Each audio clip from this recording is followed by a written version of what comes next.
and the crook. Well, actually...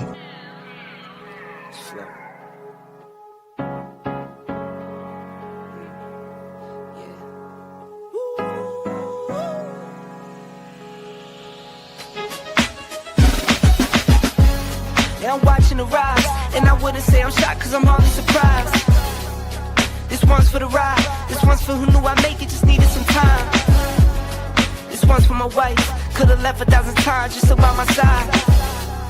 This one's for the grind, I knew it would happen, just had the strength in my mind. It's the Travel OG, and welcome to the Black Manosphere Conclave 5.0!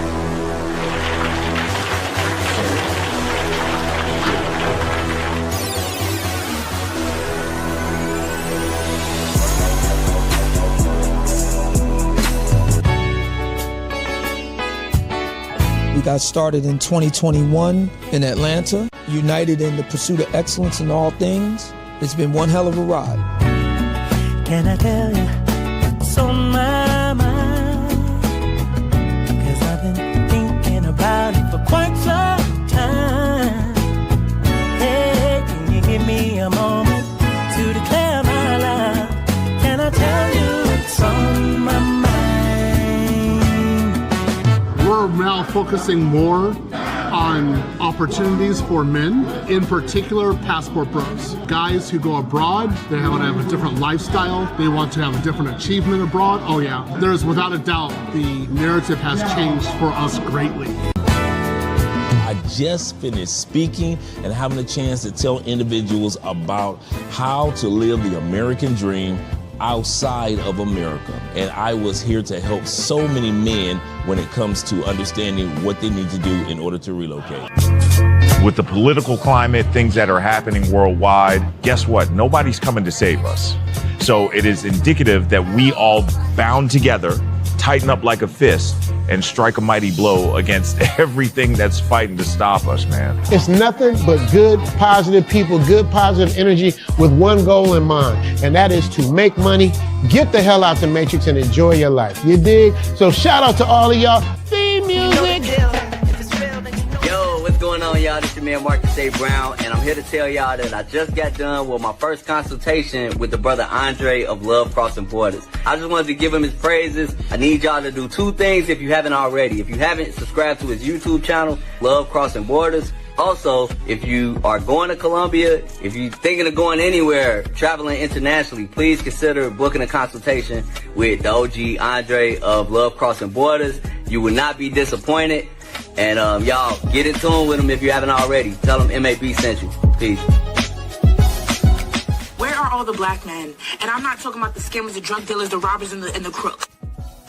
Well, actually...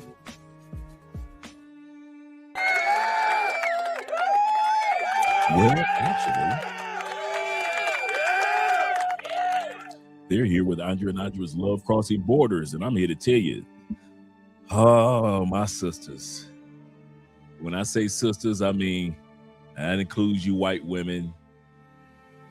You just as bad. Every time you think it's safe to go into the water, sisters, with your passports and travel to other countries, y'all just do some stuff that's so off the wall, stuff that the passport bros and the black expat and men that travel haven't even thought about doing. You guys are mortgaging your houses and sending the money to Africa? Ladies, you're taking the money from your college loan and sending it to Africa?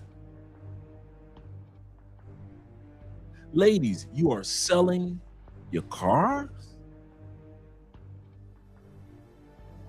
and sending the money to an Afro-Brazilian? Ladies, the men are known for doing a lot of things. I get it. But we ain't never been known for mortgaging our homes, giving away our college loan money, and selling our car so we can send our money to a woman in another country that we've never met. Yeah, we're known for throwing out a few $100 here and there. But y'all giving out commas, not just zeros, for men in other countries. And the question we have is, why? Why is this, ladies? We're going to hear some horror stories tonight. Get your popcorn ready, guys. Get you a drink in hand. It is Friday night, and I'm here to tell you, you're going to spend a lot of time tonight just shaking your head like, what are they thinking? I don't know. That's my answer. Before we even start this episode, and you're going to be asking yourself, Dre, what were they thinking? I am going to give you my answer already. I don't know what the heck they were thinking. I don't know what these women, a woman and her emotions and her money are not good friends. I'll say this again. It seems like, Passport Sisters, your emotions and your money must not be good friends, because somehow when your emotions get involved, your money somehow rapidly disappears. We're going to talk about that here tonight on Andre and Andrea's Love Crossing Borders.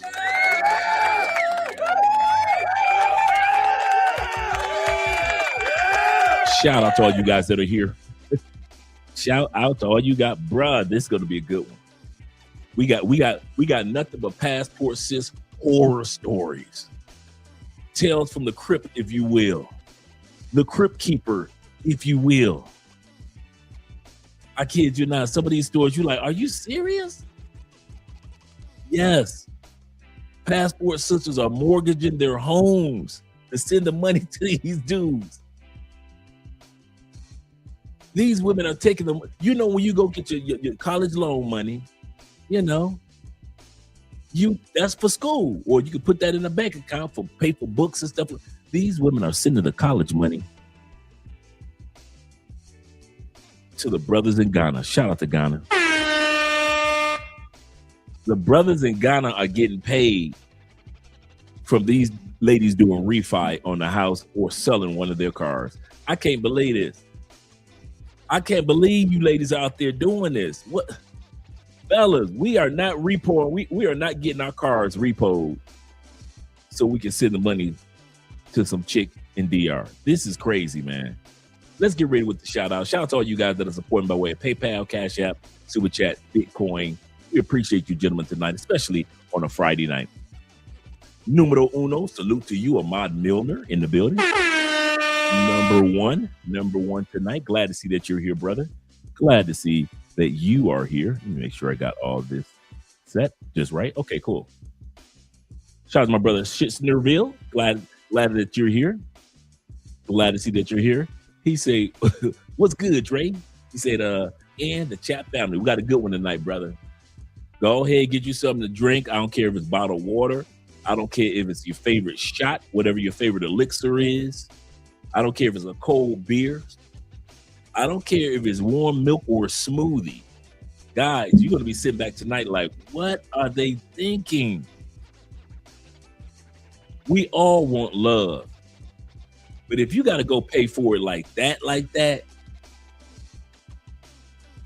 we're going to see one dude just tell this chick, I'm done with you. I would rather... Passport Sisters are doing so bad. They down so bad that even when they get dudes back to the States, a huge pool of the dudes leave and go back home. I want to say that again. Passport Sisters are doing so bad that even when they get the guy to the United States, in their houses, a huge pool of these men, I'm going back home. I'm going back home. They would rather live in poverty, or they would rather, I don't want to say that they're living in poverty. Yes, I do. Because if you go into certain parts of the rural area of Guyana to get your man, if you go into the rural area, not the big city, not the advanced areas of Nigeria, if you go into the rural area of Ethiopia or Eritrea looking for a man, Yeah, you going into the impoverished area. That's in any country. And I'm here to tell you, it's a shame that these dudes say, I would rather live in my country while it's developing than to live in America with you. And these dudes are going back. They're leaving. Shout out to David Dice of the Dice family. Salute to you, Dave. Glad to see that you're here, brother. Dave says, he said, I know I say this is my favorite live stream all the time. He said, but I'm going to have to say it again. I'm going to have to say it. Bruh. Oh, my goodness. Ladies, we love you. Get it together. Get it together, ladies. This is not that serious. These women are sitting this level of money and haven't even met the men. These women are buying plane tickets and meeting these men for the first time and have never seen these men living condition. And so when they get there, these women are in for a rude awakening. Perception is reality. For tonight, brother, your title is the theme of tonight's episode. Perception is reality. These women can't see anything. But Brother Dave said the reason why Quality Brothers fund success because we know how to conduct ourselves and stay on learner mode. Absolutely correct. Stay on learner mode. We're always out to learn something. Bobby Coltrane of the Coltrane family says this. Salute, Dre. And he said salute to Dave, but salute to Dave and salute to you, Bobby. Glad to see that you're here and salute to the chat. And there we go. Salute Dre and Andrea. Continued success. Hoping all is well. It is. We're doing pretty good. Shout out to Jay Casey in the building. Jay says this. They said salute family. Hey Jay, we got a good one, brother. Hey Jay. Oh, get ready to get your laughter on, brother. You're gonna spend a lot. Like I said, my answer for tonight's episode is I don't know. I don't know why they do what they do. Here's the funny part. The same things that we ask them to do, they would rather do it for and with a foreign man. You ask her to help you build that business? No. But let a Nigerian dude say, I need 20,000 USD to build a business.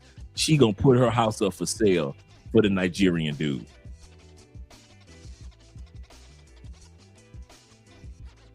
You let her know that there's something going on with the transmission of our vehicle. We need to drop a new transmission in there. She gonna call it struggle love. But she'll get to Ghana. He ain't even got a horse.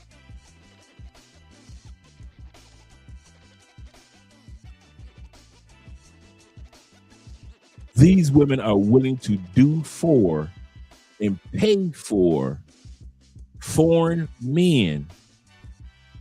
Let you pick up your girl from the airport. Let's say your girl lived in another city. She lives outside of Atlanta. You living in Tampa or California, right? For example.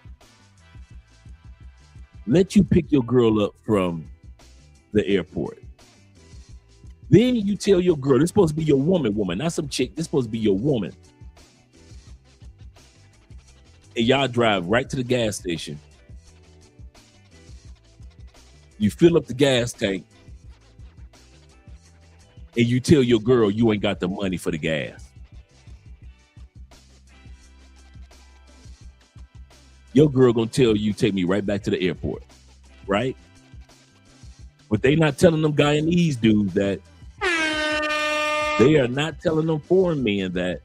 Those women are filling up gas tanks overseas, paying for the hotel room, paying to go see the Michael Jackson movie. They're paying for the condoms. They're paying for the plan B.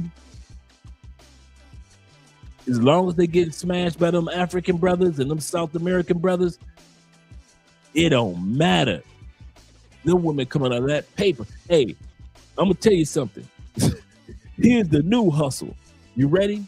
Let me get rid of this for a second. Here's the new hustle. The new hustle is for American men to start lying. Here's the new hustle. American men, you need to start lying and saying that you're a foreign man. If you want to get American women to support you, I don't care, black, white, whatever it is, you want American women to support you, lie and say that you're a foreign dude. Just pretend like you got an accent. You don't even know what country you're imitating. Just pretend like you have an accent. American women gonna support you. I don't care if you white dude, pretend like you from Ukraine. Pretend like you from Italy. Watch how much support you get. Watch she stop yelling at you. Watch that American woman start making you hot meals. All you got to do is just lie to American women and pretend that you foreign now. That's the new hookup. I'm giving y'all the hookup, fellas. I'm giving you the new 2026, 2027 Hashitashi 3000 hookup. Do not let American women know that you're from America. Go and get your lie right. Get a fake accent. Learn a little Spanish. Let her think that you Afro-Colombian. Learn a little Swahili. Let her think that you from, South America, Kenya somewhere. Watch her open up that purse. Watch her all of a sudden she want to be patient with you now that she know you from Kenya. Watch her act like she got some sense in her head because she feel like if I get out of hand, he gonna pop me upside the head like a lot of African dudes. So I better be quiet. I better be. You want a submissive woman? You want a woman that's fit, feminine, friendly, supportive, submissive? American men, that's what you want? Lie and pretend like you from another country. All you black men, you better start talking like Idris Elba. You better get you a British accent. You better start watching some British television. Get your British accent down, mate. Everybody need to be mate from now on. How you doing, mate? What's going on, mate? Everything gonna be mate from now on. American women gonna pay for your college scholarship. They're gonna pay for your clothes, your shoes, and support you and be right there during graduation. Hercules, Hercules, Hercules. Why? Because she think that you're a foreign man and she think that she came up. She ain't know that you were born in St. Louis. That's the new hookup for 2026. American men faking like we foreign men. I'm telling y'all, because the stuff that they are willing to do for foreign men and they are not willing to do for you American dudes, they are not going to the gym for you American dudes. That's why America, no matter what color, 70% of American women are considered fat or obese. They ain't going to the gym for you. I'm sorry, bro. School, they ain't going to school for you. They'll go to school for themselves and for their kids. They ain't going to school for you. Get rid of that attitude. Take that weave out their head. They ain't do it. They ain't taking that weave out there. You could forget about that woman getting rid of them eyelashes as long as you're American. As long as you're American, she gonna have that lace front. She gonna have on 3 layers of makeup as long as she think you American. The moment that she feels like you a foreigner, like you from Ethiopia, Kenya, Afro-Colombian, Afro-Brazil, bruh. The moment that white woman realized that you are from Sweden, Switzerland, Holland, everything gonna change. I'm telling you, I'm giving y'all the hookup. Your brother, I'm giving y'all the brotherly love hookup. Fake for 2026, the rest of the year, y'all need to be getting an accent. Y'all need to learn like a little bit of Spanish. Get you a little accent popping off. I'm telling y'all, man, I'm giving you the hookup. I'm giving y'all like the television that's coming right off the truck. Let me get 5 of them televisions for $200. I'm giving y'all 5 televisions, 50, the 60-inch, 65-inch screens 5 of them for $200. Get you an accent. Pretend like you don't be going around singing the Star Spangled Banner. Get that out your head. Do not be walking around the United States like put your damn hand down. You're supposed to be pretending like you a foreigner. Put your hand right here. Do not be talking about every time they play the Star Spangled Banner, you better not be caught humming, whistling the Star Spangled Banner, singing the Star Spangled Banner. None of that. You're supposed to mess the words up. And the Baptist red Claire and in the air gave her to the night that the was still there. You're supposed to be faking it all. Oh, say, can that purple rain banner, yeah. Well, that's how you're supposed to be. If you want all the benefits that American women will give you, you got to act like you a foreign dude. Because with foreign men, they get gravy. You want to get some Cash App money sent to you? You want to get the Venmo? You want somebody to pay for your brush waves? Somebody to pay for your afro? You want that manicure? The pedicure? You better get you a foreign accent, because American women will get the manicure, the pedicure, get your mustache and beard trimmed up just right. They'll hire somebody to brush your brush waves for you. You ain't got to brush your waves at all. They will hire some female to come over and brush your waves 3 times a week. But if they ever find out that you are an American man, all them benefits are gone. They're gone. Okay, if I'm lying, remember the movie. Okay, y'all think I'm lying. Remember the movie, How Stella Got Her Groove Back. The moment Angela Bassett and Whoopi Goldberg heard Taye Diggs with that fake, one of the worst Jamaican accents I ever heard, right? Even Jamaican brothers was like, what is he trying to do? That ain't how we talk. He faked like he was Jamaican.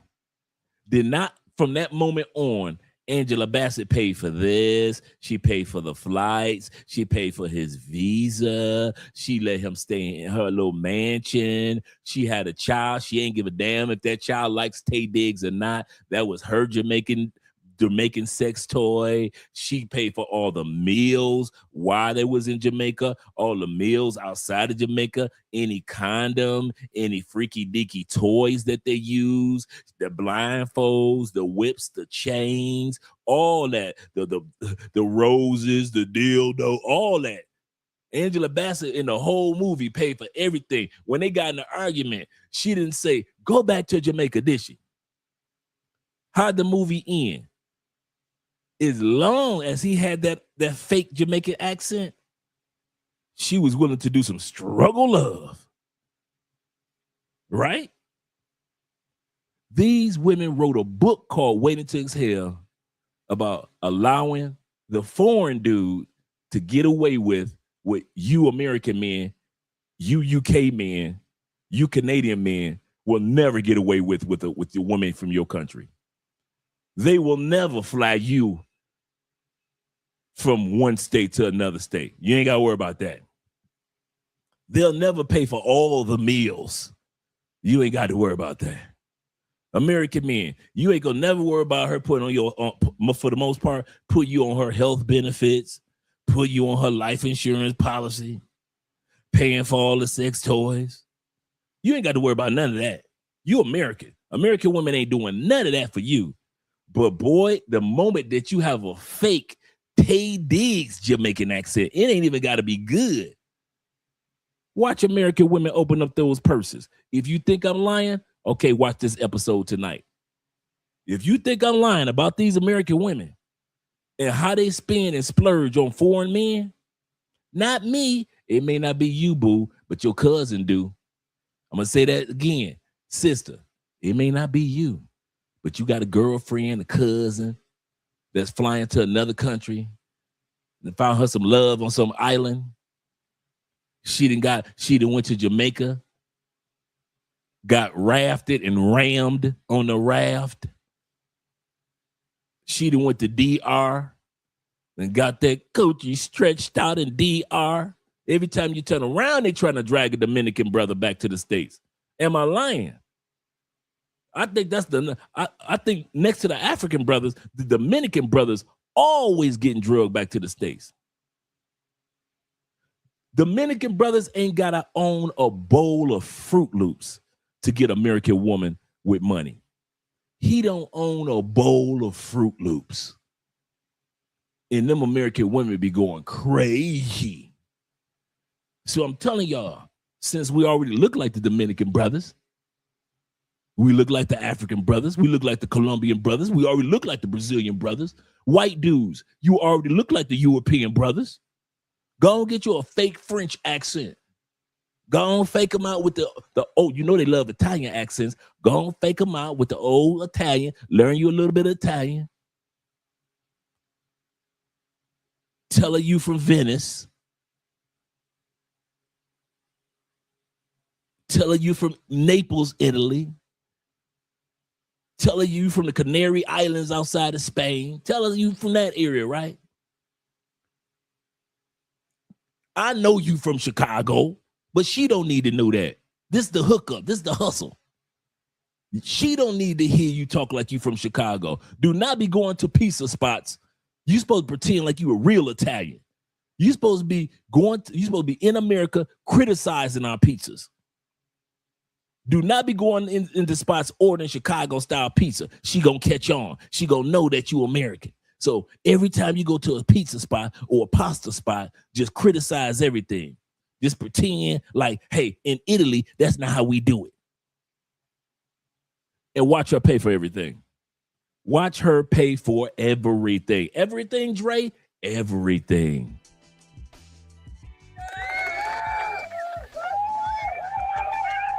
Everything. Shout out to all 51 of you brothers here. I just gave you the hookup. Don't be coming with no excuses like, man, I'm broke, bruh.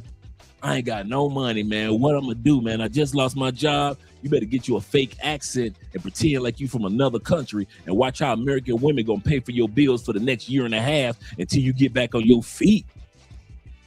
Tax season, y'all supposed to be faking. Tax season come, y'all supposed to be faking like y'all from the Caribbean. Like, tax season here. I'm about to get paid. American women love paying for foreign men. Watch this, okay? Just watch this episode if you think I'm lying. Shout out to the Detroit boys.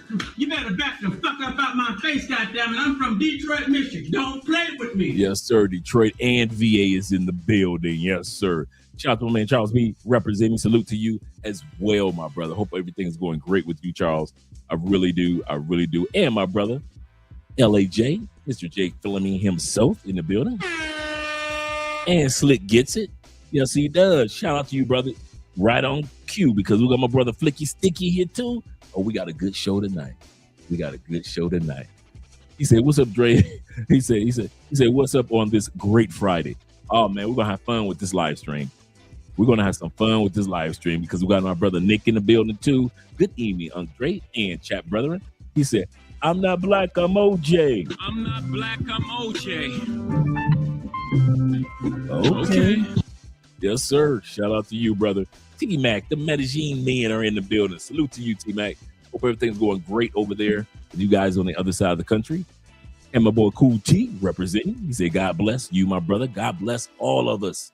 Hope you're having a great evening because we're going to have some fun tonight, guys. We are going to have some fun tonight. Poor man says this. He said, Dre, I remember that video. She said, you get deported if you leave me. And he said, I don't care. I don't care. Yes, sir. Them dudes do not care if you send them back home. Andrew said, another passport sister crash out. 1. Oh, we got about 4 or 5 tonight. We got 4 or 5 women telling their stories about how they crashed. You see me rubbing my head already, rubbing my brow already, bruh. Wait till y'all see these stories tonight. Y'all gonna be like, the first thing that came to my mind with these stories, do these women have an older brother or a dad to kind of give them some advice? But what happened was a lot of these women did not reach out to the males in their lives on purpose. I'm going to say that again. Some of the ladies are going to say they did not reach out to the males back home because they knew you men, their uncles, their brothers, their cousins, their male co-workers, male friends back home would have told them, if you don't get your butt home, you would have told them to come back home. You would have told them to stop spending money on those foreign men. So instead of listening to you guys, they didn't call you. They didn't call you. They wouldn't text you. You didn't even know they was out of the country.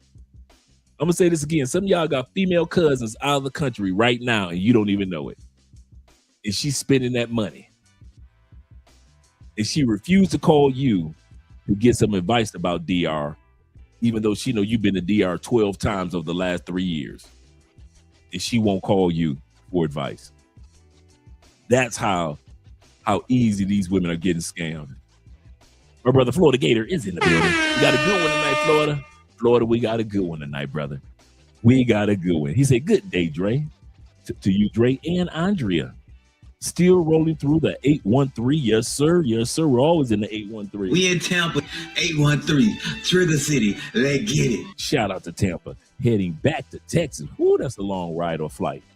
He said, I hope all is well in Cali. Cali, yes, sir. Things are great here in Cali, Colombia. Weather has been a little volatile. 1 minute is warm. Next minute is rainy. But everything's been pretty good. Let's keep some prayers going for Mexico. They had an earthquake. 7.4. So Mexico had an earthquake. I don't know. These earthquakes are not just becoming more common, but they are very strong. Very strong. Yes, sir. He said, Ghana brother might need some new sandals. I know, right? Sending him the money. It don't cost $20,000 for some sandals, but they sending that type of money. Shout out to you, brother. Let's get started. IMF says this. He say, truth. He say, in a British accent, my name is Lord Cornelius Vanderbilt. You know, a Cumberbot the third. Keisha likes, where you from, brother? I'm from Detroit. Detroit, Michigan. You better back the fuck up out my face, goddammit. I'm from Detroit, Michigan. Don't play with me. Right. I'm telling y'all, I'm giving y'all the hookup. Y'all laughing at your boy, but I'm telling y'all the truth. Right. He said, I'm from Russia. Dagestan. I'm from Dagestan, Russia, mixed with with a split splash of Jamaican. With a split splash of Jamaican. Yes, sir. I'm telling y'all the truth, brother. Shout out to my brother Victory in the building. Glad to see you, Vic. You right on cue, brother. You are right on cue. Oh, Andrew Craig says this. Andrew Craig Jr. says this. He say, Dre, thanks for the ideas. Got several accent ideas to choose from. Might be good time to see family in London. Absolutely correct, man. I'm telling y'all. I am telling you, brothers. Shout out to my brother Delwin. He's gifted 1 Andre Love Crossing Borders membership. Shout out to you, brother. Appreciate you for blessing somebody. Really appreciate that. And welcome to the live stream tonight. By the way, brother, welcome to the live stream. Zeta says this. Zeta's in the building. He says, that's why you stop dealing with American women. That's the rule. Just leave them alone. He said another idea. American men go to Europe and keep their accent and swag. This is true. European women will show up and show out, literally. Yes, sir. You know how they love us American men. He say, what's up, chat family? Again, this is my second channel. Oh, okay, cool. Shout out to you, brother. Shout out to you. I hope you're having a great day, Vic. He said Ecuadorian brothers too. Yeah. Yeah. Because you know, Ecuador, they use the US dollar as well. Shout out to my brother, A Conversation with Ivan in the building. Glad to see that you're here, brother. Glad to see that you're here. Yes, sir. He says this. Oh, and that's what you know. He said it is time. Sin is without verte. Oh man, you got me. Verte is oh man. The last word you got me off. You got me. There's no time. Let me see if I got how close I got. Let me know how I did. Ivan, let me know how I did. Shout out to you, brother. Will is in the building. Will says this. He said bed doves pay a man for freight overseas, but crap on 50.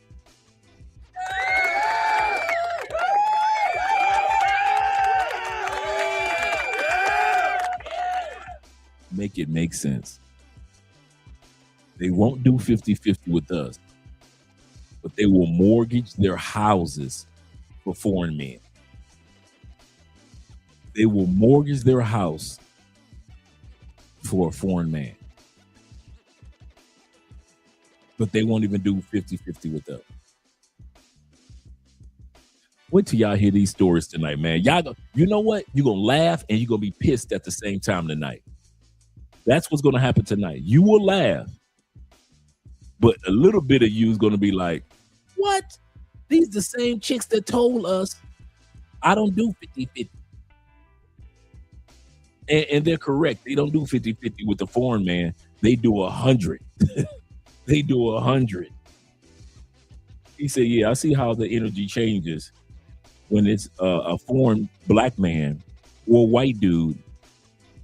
That's why I go foreign. Absolutely correct. Absolutely correct. Once again, shout out to Pharaoh Ishmael in the building. He said, one heifer went to Africa, a sex tour, and says that she got used like an ATM. Bruh. And that is very, very common. Very common. Shout out to Florida Gator once again. He said, but hey, there's no such thing as global warming. I know, right? With all these earthquakes and everything going on around here. Let me scroll down a little further, make sure we got everybody, including my brother Jamon in the building. Let me make sure I got my brother. Let me scroll down. Look like I got everybody. So right here, IMF says this. He said, escape the plantation, save yourself, black men. He said, save money, but government bonds. Good point. We don't talk enough about that. I'll say that again for some of you guys that might be leaving in about 10 years. Nothing wrong with putting some money in some bonds and let it sit. That is so true. Let them pay you for 30 years in yearly coupons while you live abroad. That is bingo. Bingo. I got family members doing that right now. I kid you not, IMF. I got family members doing exactly what you said. Instead of coming over, sooner, they realize it's going to be a few years, so they start putting their money in bonds, as well as other investments. Yep. Absolutely correct. Zeta says they own one. Mr. Darkness himself is in the navigator. He said they pay the bills of their unemployed, muscular African boyfriend and will brag about him. Be all over social media like this, my man. But when it comes to us, they don't do none of that for us. Shout out to our brothers in Southeast Asia, in the Philippines, Ronin Travelers. Shout out to you, brother. Good morning to you. Hope you're enjoying your morning thus far, my brother. I still want to do a live stream with you. I got to send you that video. I already have it here, but I got to send it to you so you can do a review so you can see what we're going to be doing a video together on. Let me write that down.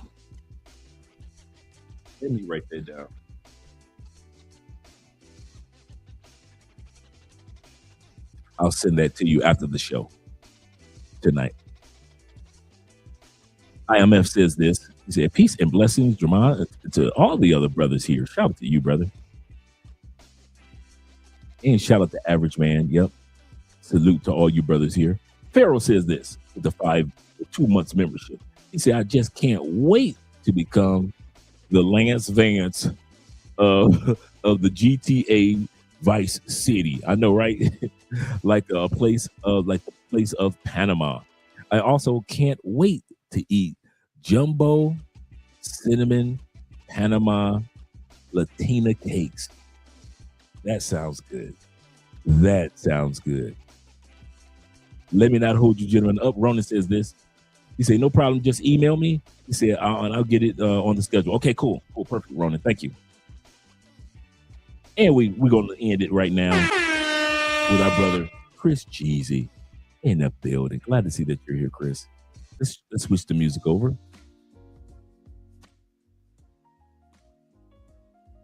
All right, guys. In the words of MTR, with no further ado, shout out to my brother Jay Anderson, the great in the building as well. And salute to you, Jay. Salute to you as well. Let's get started with the videos. I'm laughing because I've already seen the video. So this sister right here, she's gonna come out the gate snapping on Passport Sistas for spending money. I need you guys to understand that men are not the only ones traveling to poorer countries for sex tourism. Women are doing this too. And the reason why they're getting away with it is because everybody is so busy focused on the men that are doing this. And sure, there is a bit of a power imbalance between men and women in general, which is why people tend to focus on the men who take advantage of vulnerable women. But I think it's just as disgusting and pathetic for women to travel to poorer countries and weaponize their social currency for intimacy and validation. These types of videos are all over TikTok. They'll say things like, you need to travel to Jamaica, Colombia, or Brazil while single. Why are you traveling to these countries with a boyfriend? Ladies, that is sex tourism, okay? And just because you hide it behind vague language like traveling while single doesn't mean that the subtext is lost on people. You're dehumanizing an entire population and basically implying that these countries are a sexual playground for single women who are looking for intimacy. And a lot of you would say that, oh, it's just a joke. Oh, it's not that serious. Oh, people are allowed to travel while single.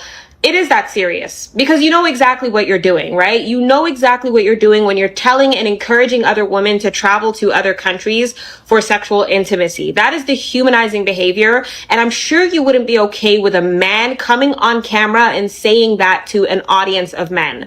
So you shouldn't do it either. There is nothing wrong with finding love abroad, but when you exploit a socioeconomic gap to guarantee intimacy and command attention from people in developing countries. I'm going to say this part before she comes to her and we get into the videos. Women and men like this, fuck them. I said I wasn't going to curse, but I mean that. Fuck people like this. Not because of the sex tourism part, because I'm with her on that part.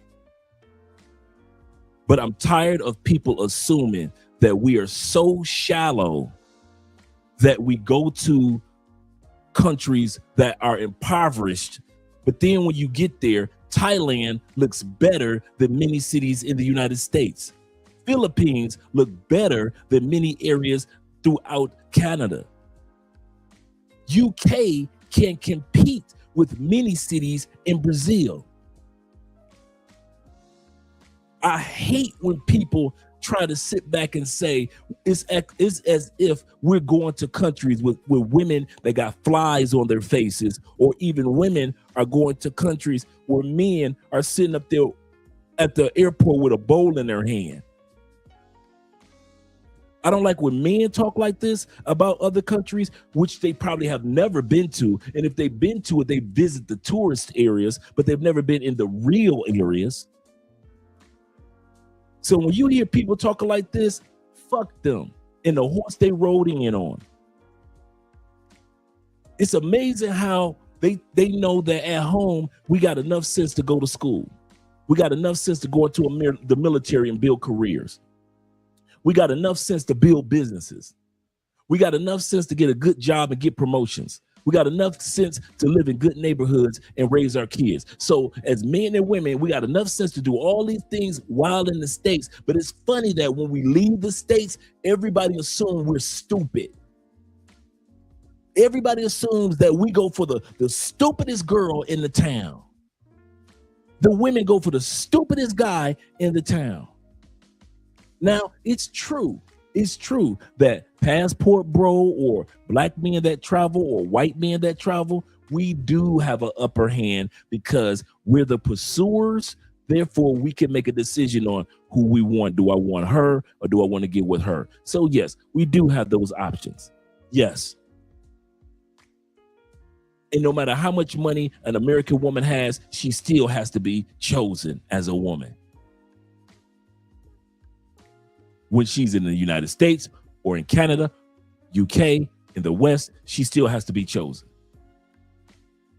But that doesn't mean that all these women that go to foreign countries are only going for the broke brothers. There are a lot of good guys that are in Nigeria that I'm seeing sisters in good relationships with. There are a lot of white guys or white women that are in good relationships with guys from Italy and with guys from Spain. And this guy is not a dummy.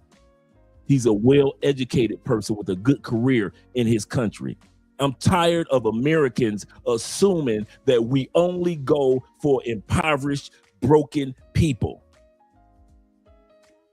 You just trying to take advantage of the economic scenario of the fact that you bring in more money. Nobody even thinks. We do not get off planes thinking about, yeah, I'm gonna get the coochie because the dollar is worth. You can go to Brazil all you want, but if that Brazilian chick don't want to be with you, it don't matter how much money you got. You can go to Brazil, and if a Brazilian chick wants to be with you, it may take less than what you thought. It may cost less than what you thought, but that doesn't mean that we're going to Brazil and then we're tracking through the jungles of Brazil. We're trying to avoid cheetahs and not cheetahs, but we're trying to avoid leopards and anacondas. And finally, we've made it to the village. And in the village, we see the chief, and we offer the chief a bag of coffee in exchange to be with his daughters. Because that's how American women like this and American men like this talk about the passport bros, talk about the passport sisters, talk about the expats, talk about the digital nomads, talk about you ex-military brothers, as if we know how to be smart in the United States, but when it comes to another country, as soon as we get on a plane, we're the dumbest people that ever walked the planet. I'm tired of that narrative being sold. So when I say F people like this and the horse they ran in on because they don't know what the heck they're talking about when it comes to women going to other countries or when it comes to us men going to other countries, nobody is thinking about geo arbitrage and thinking like, yeah, she gonna love me because my dollar is worth more. Are there people like that in all countries, including the United States, that want to use us for money? Yes, there are women in the States that want to use us for money, just like there are some women in other countries that want to use us for money. But that's not everybody. And I'll say that's not the majority of American women, and there's not the majority of women outside of America. That's not the majority of men want to use women in the United States, and the majority of men outside the United States are not trying to use the women. But to sell that narrative, like every time we leave America, if we're not on the plantation, then we're stupid, and we only want stupid women that can't speak English, and they don't know how to do anything, and they take a bath in a river. I'm tired of that. So go ahead, sister, sell your lie. Sell it to yourself. But I'm just here to let you know, you and other Americans that criticize us, males and females, that go to other countries, I'm here to tell you this. We don't care because you don't know what the hell you're talking about.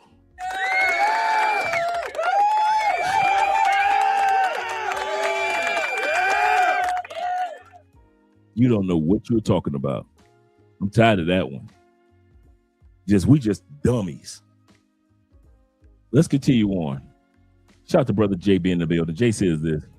He said they say that stuff because they don't want to believe women abroad can be better quality than they are. Absolutely correct. That's a great point. Nick says this.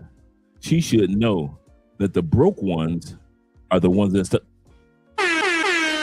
in the States. That's stuck in the States. The fellas with the bread are jumping on these planes, and the sisters, the ladies, in other words, are jumping on these planes, traveling and exploring the world. They're going to quit acting like we're going into jungles looking for the poorest person. Leo says this. Shout out to Leo in the building. He say, talking about us with 3 kids hidden in the other room and 2 baby daddies. They always want to do live streams when the kids go to sleep. Once the kids go to sleep, all of a sudden they want to go live or they want to record a video with her weave on. Don't tell us to be real until you decide to be real. Can we see your real hair? Trying to talk about passport sisters and passport bros as if you cooked.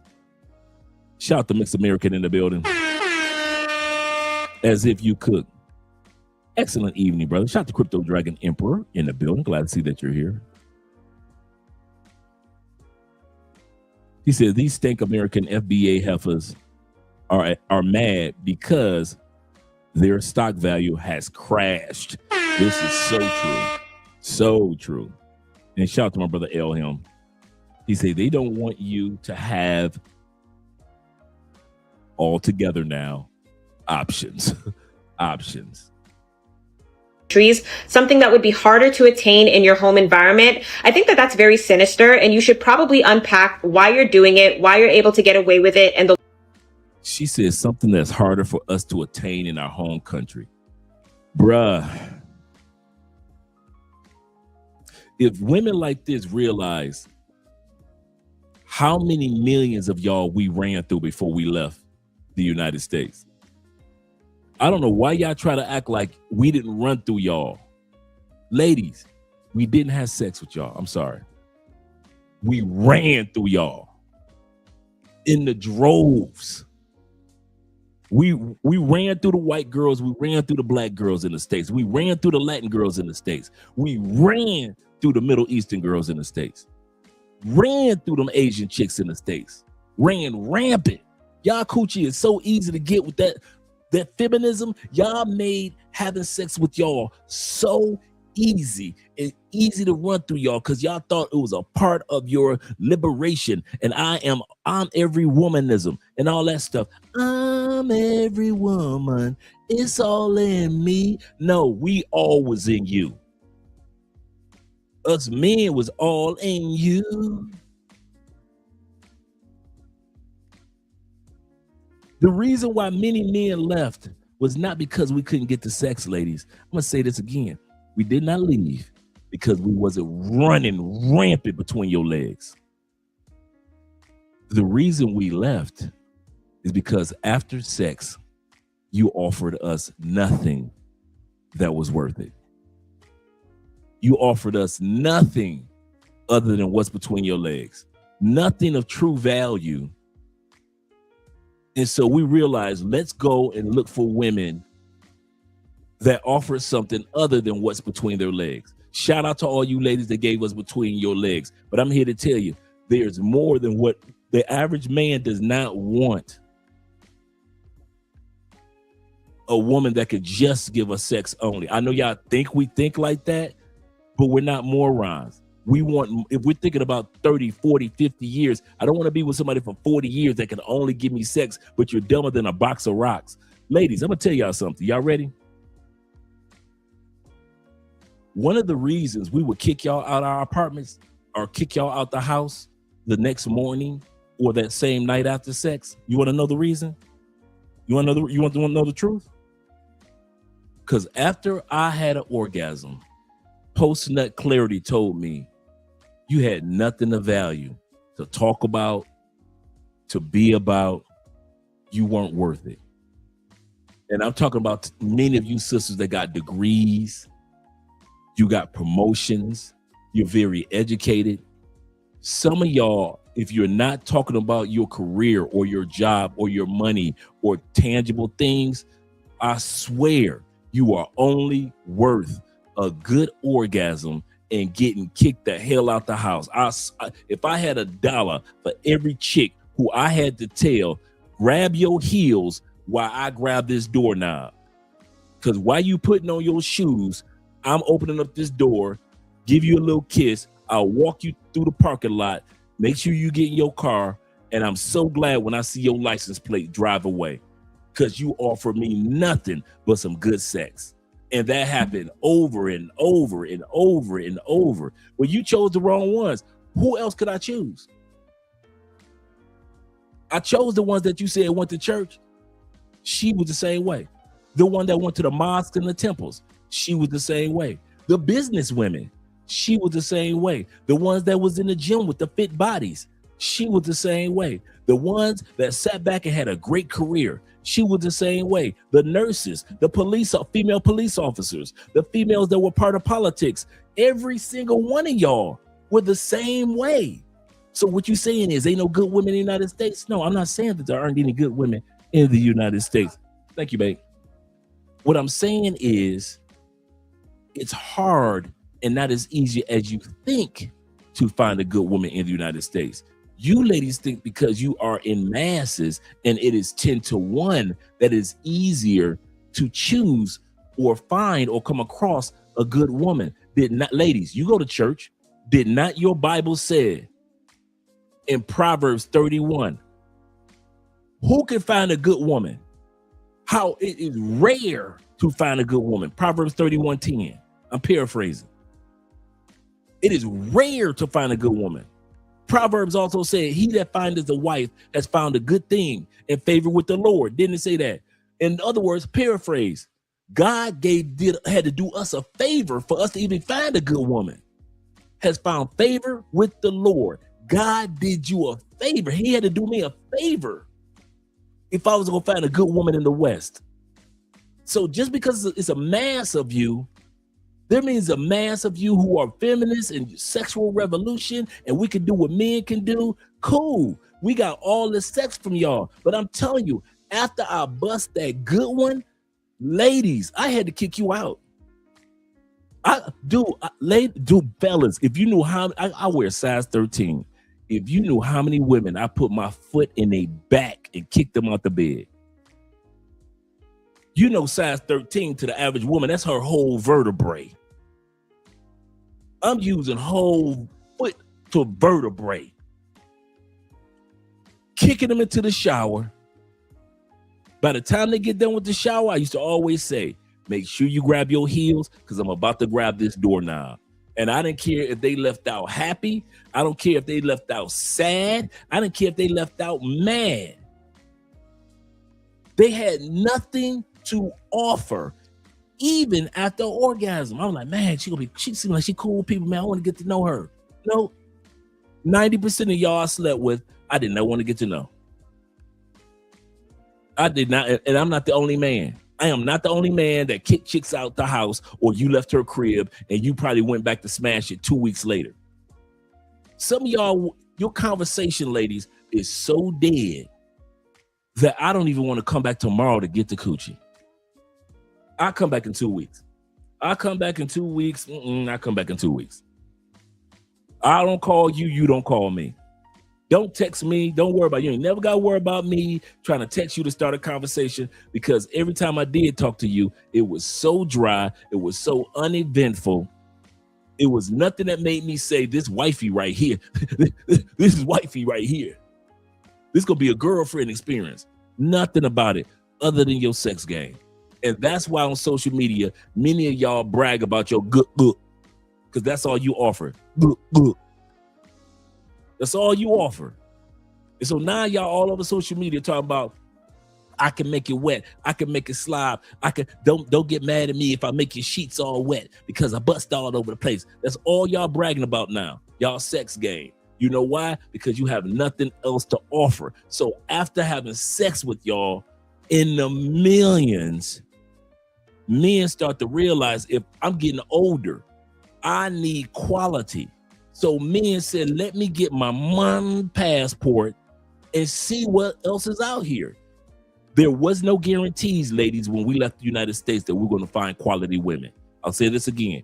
When we left, we knew there was no guarantees that we're going to find a wife, a girlfriend, 2 or 3 girlfriends. There was no guarantee. But we knew one thing. It was better than what we just left back home. Because all we left back home in the United States was a bunch of women that told us and showed us that you were good for nothing but sex. That's it. And you can shout me down if you want to, but it's true. It's true. And you can blame it on the other women saying, well, you picked the wrong women. It's true, ladies. It is rare there are a lot of good women in the States. A lot of amazing women in the States. But that ain't most of y'all. That ain't most of y'all. And that's serious. Shout out to you, brothers. Let's bring this back for the guys that weren't here. We're still at the beginning. I need you guys to understand that men are not the only ones traveling to poorer countries for sex tourism. Women are doing this too. And the reason why they're getting away with it is because everybody is so busy focused on the men that are doing this. And sure, there is a bit of a power imbalance between men and women in general, which is why people tend to focus on the men who take advantage of vulnerable women. But I think it's just as disgusting and pathetic for women to travel to poorer countries and weaponize their social currency for intimacy and validation. These types of videos are all over TikTok. They'll say things like, you need to travel to Jamaica, Colombia, or Brazil while single. Why are you traveling to these countries with a boyfriend? Ladies, that is sex tourism, okay? And just because you hide it behind vague language like traveling while single doesn't mean that the subtext is lost on people. You're dehumanizing an entire population and basically implying that these countries are a sexual playground for single women who are looking for intimacy. And a lot of you would say that, oh, it's just a joke. Oh, it's not that serious. Oh, people are allowed to travel while single.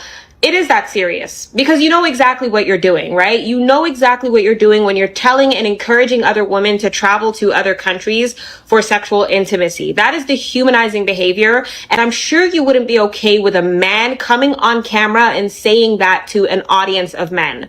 So you shouldn't do it either. There is nothing wrong with finding love abroad, but when you exploit a socioeconomic gap to guarantee intimacy and command attention from people in developing countries, something that would be harder to attain in your home environment, I think that that's very sinister, and you should probably unpack why you're doing it, why you're able to get away with it, and the larger implications of your behavior. I was on Tariq Nasheed's live stream a couple nights ago, and I was listening in as he was talking to this Black American lady who... Before we go any further with this one, because this one, the first crash out story is this sister here. Media Man did a reaction to her. Shout out to T-Mac, who and a couple of other brothers that sent me this clip when Media Man did a reaction to it. So I figured we do one as well. But let's get to the super chats first before we get started with her crash out story. Like I said, we got a few crash out stories we're going to look at tonight. Florida Gator says, Dre, they only say it because they have not been to many of these places. That's absolutely correct. Absolutely correct. Good point. David Dice says this with the $5 love. He said, this is why I respect Andre so much. OG keeps it real. In the words of Denzel Washington in Training Day, Dre, you my brother, respectfully.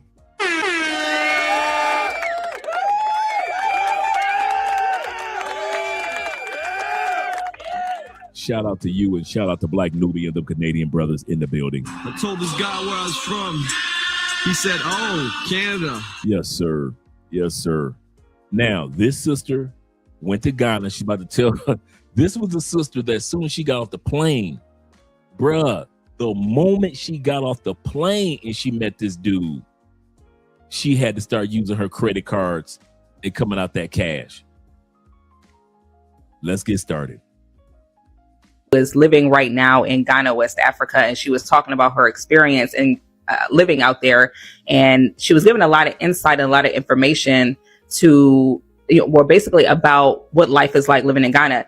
And I wanted to take this as an opportunity to tell the story of when I went to Ghana years ago to find love. I was a hopeless romantic at that time, straight up stupid style. Like I'm talking like straight up 90 Day Fiance style. Okay. So I wanted to draw some parallels between what she said in the live stream and what I experienced when I went to Ghana. Because honestly, I can attest to everything that she said, pretty much everything. Some things that I didn't know because I didn't live out there. I was only in Ghana for 12 days. But when she was... Before she goes any further, here's the part. This is not a ugly sister. This sister looks like she's well kept together. She seems like a sister that may have a decent career. I'm looking at the background. She's got her pillows in order. Nice scenery in the background. You know, a lot of times the ladies have everything is tore up in the back. So what am I saying? What foundation am I laying? I'm laying a foundation of it's not some broke, lonely chick in the you know, that's in the hood, or some fat chick that can't get a man. Many of these passport sisters, black, white, or Asian, they can afford these flights. These are not unattractive women. These are not zoomorphic women. You're going to see that throughout this video. One thing is going to be a theme. You're not going to see, for the most part, I think maybe one or two, but for the most part, you're going to see some women that look like they could be able to get a man in the States or in Canada, but decided to fly out. You're going to see some women that got money. So the passport sisters, a lot of times, just like the passport bro, they ain't brokies. Just like the passport bros, many of us in the expats and ex-military, we're decent looking men, and these are decent looking women. And these women are still getting scammed, and they refuse to do for you what they would do for the next foreign man. Let's continue on. So I'm gonna shut my mouth and let her story roll. Talking about the police corruption and how they, if the police pull you over, you basically have to pay them a bribe in order for them to let you go. How they overcharge and overprice Americans. And I experienced that when I was in Ghana. The Ghanaians pay like a local price, and then like the foreigners will pay like a higher price. And it's just common. It's just normal for them. And then she was talking about how they basically present moving to Ghana as like this big financial opportunity, or it's like this home welcoming. But when you get out there, you realize that things are much different. And she was talking about how a lot of people don't know, but if you were to if you bought land out there, it don't matter how much you pay for it. If you buy land in Ghana, you don't actually own that land. You're basically renting the land. I want to say she said it's like a 10-year rental or something like that. So you never actually own the land. So after that time is over, whatever you built on top of that land belongs to, belongs to the country. It belongs to Ghana. And then when it comes to like dating out there, they say like, you definitely do not want to go out there as a single woman. And I went out there straight stupid style, straight like 90 Day Fiance style, met a guy online, flew out there. And when I tell y'all, this man used me like an ATM. Like I told myself I was never going to tell this story. But I'm gonna just tell y'all just a couple things that happened. Like when I first got out there, and this is another thing that she was talking about too, about them basically borrowing money from each other. When I first got out there, I could not, it was too late for me to exchange my US dollars because all of the foreign exchanges were already closed.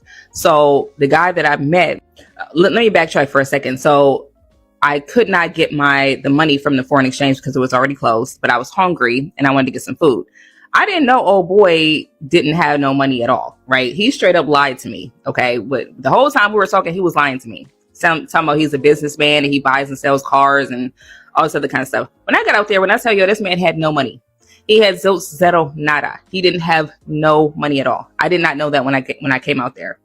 So he literally went, when we literally went to this little chicken restaurant, like a chain style chicken restaurant. And when I tell you like this meal couldn't have been more than like $10 US total for both of us to eat.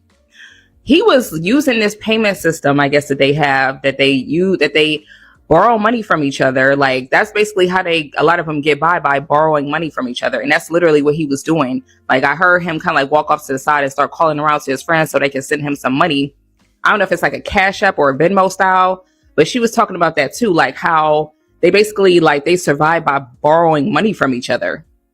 I don't want to make this video too long, so I'm gonna go into a part 2, and then I'm gonna finish up telling y'all what happened when I was in Ghana.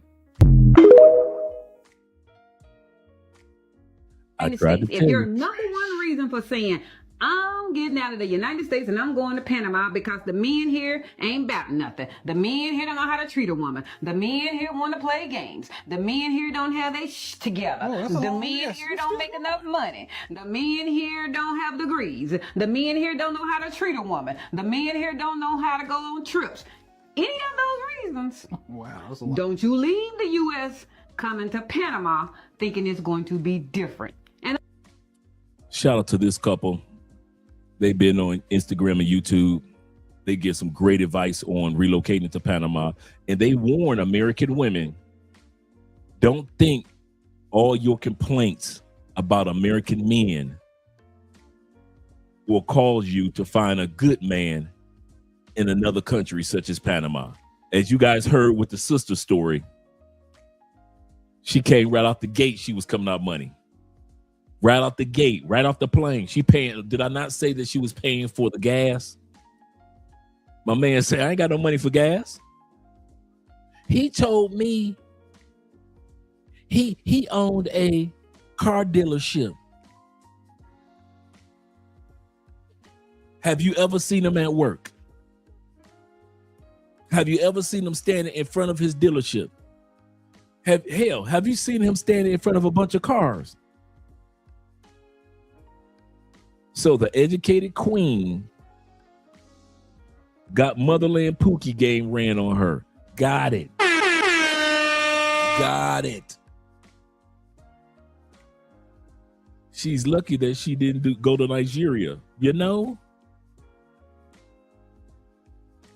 Black Americans discovering that Africans are built different when it comes to business and ultimate relationships are weird to me.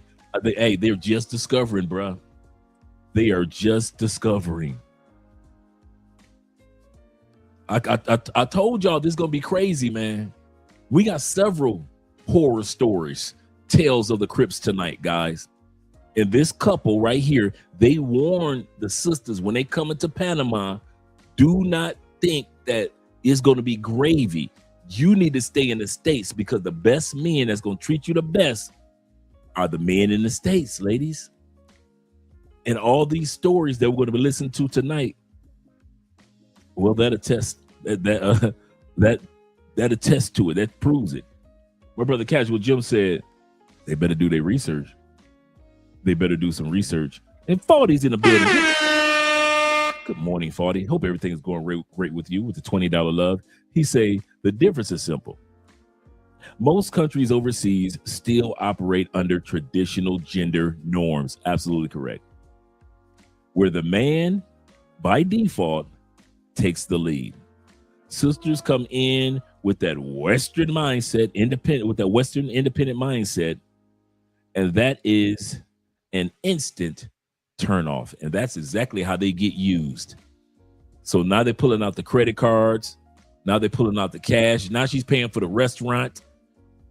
Guys, notice they will do for them all the things that they would never do for you.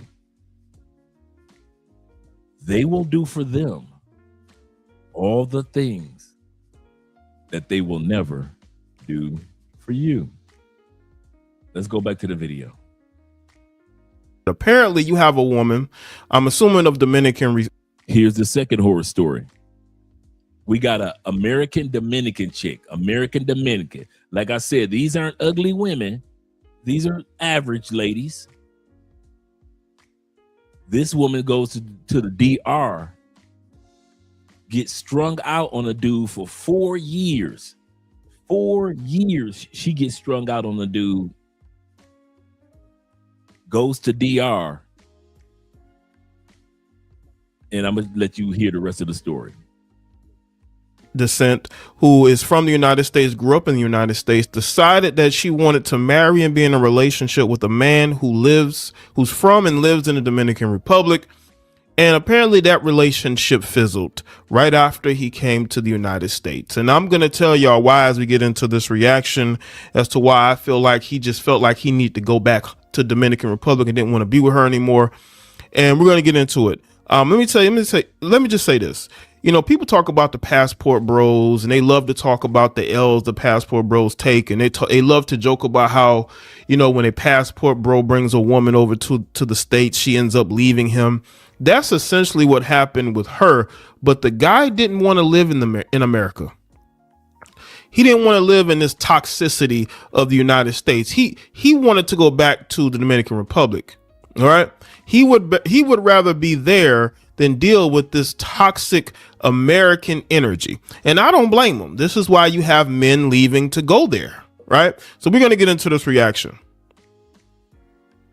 Why my Dominican husband left me after only 2 weeks of living in the US.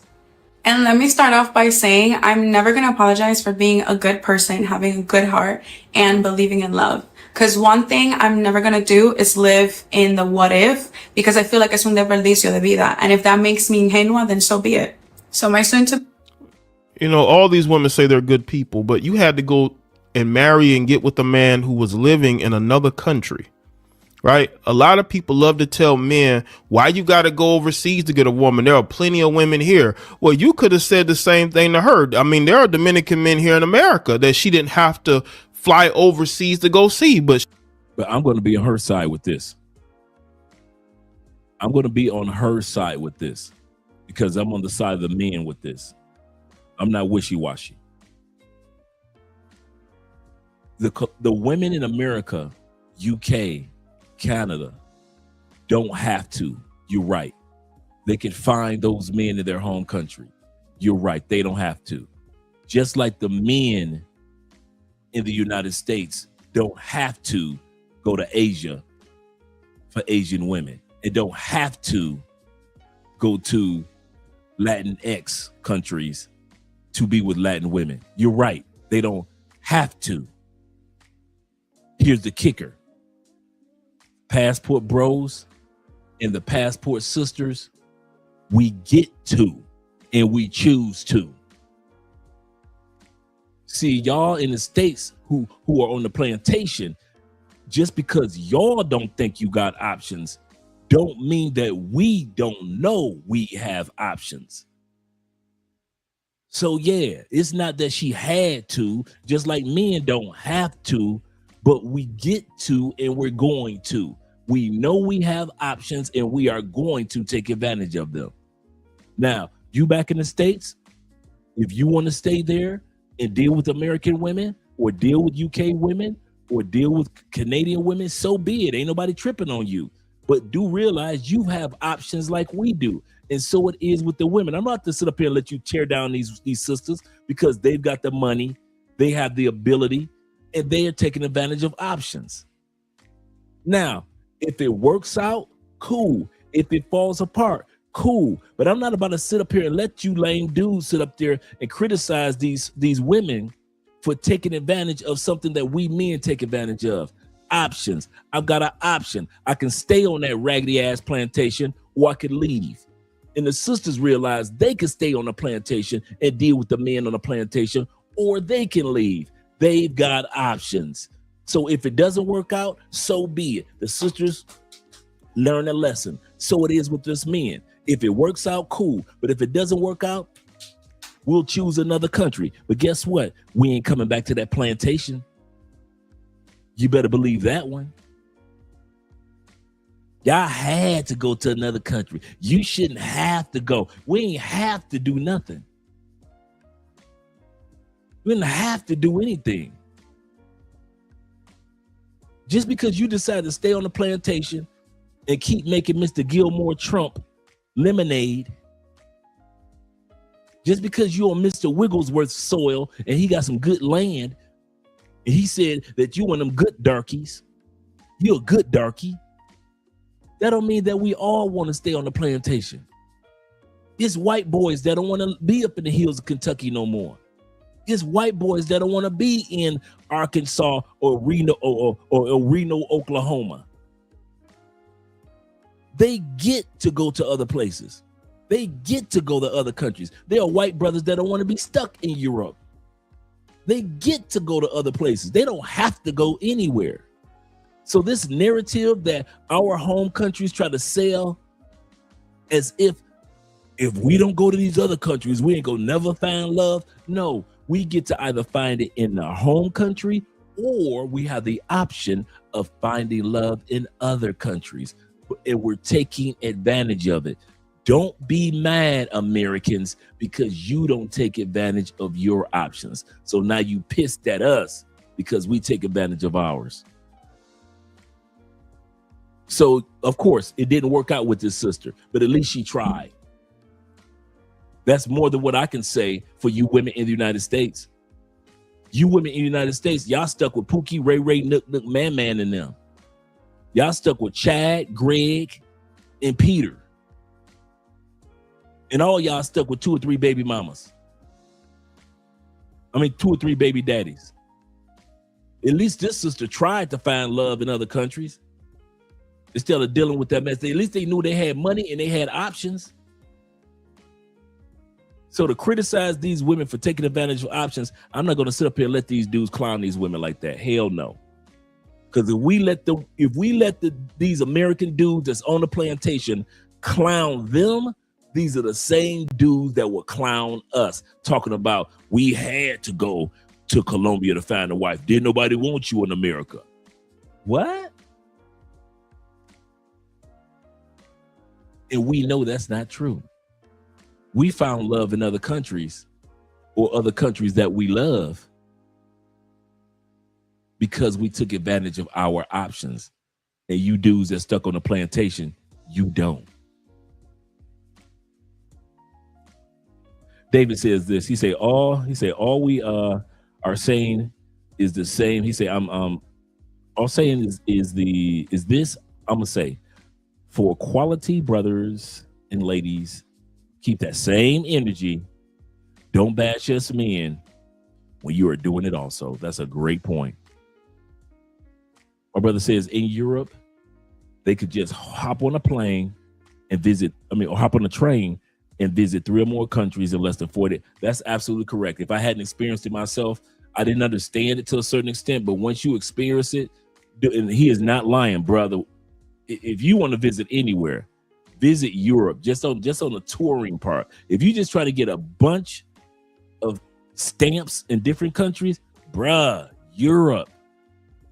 He is not lying. You can hit 3-4 countries in 3 hours like it's nothing. Nothing. The trains are connected to small towns, big cities, everywhere is connected with the European train system. He's right.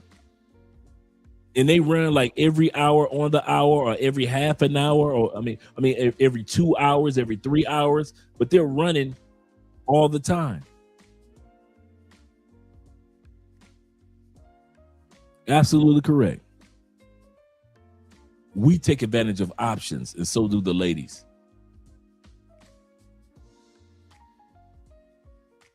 She wanted an authentically Dominican man.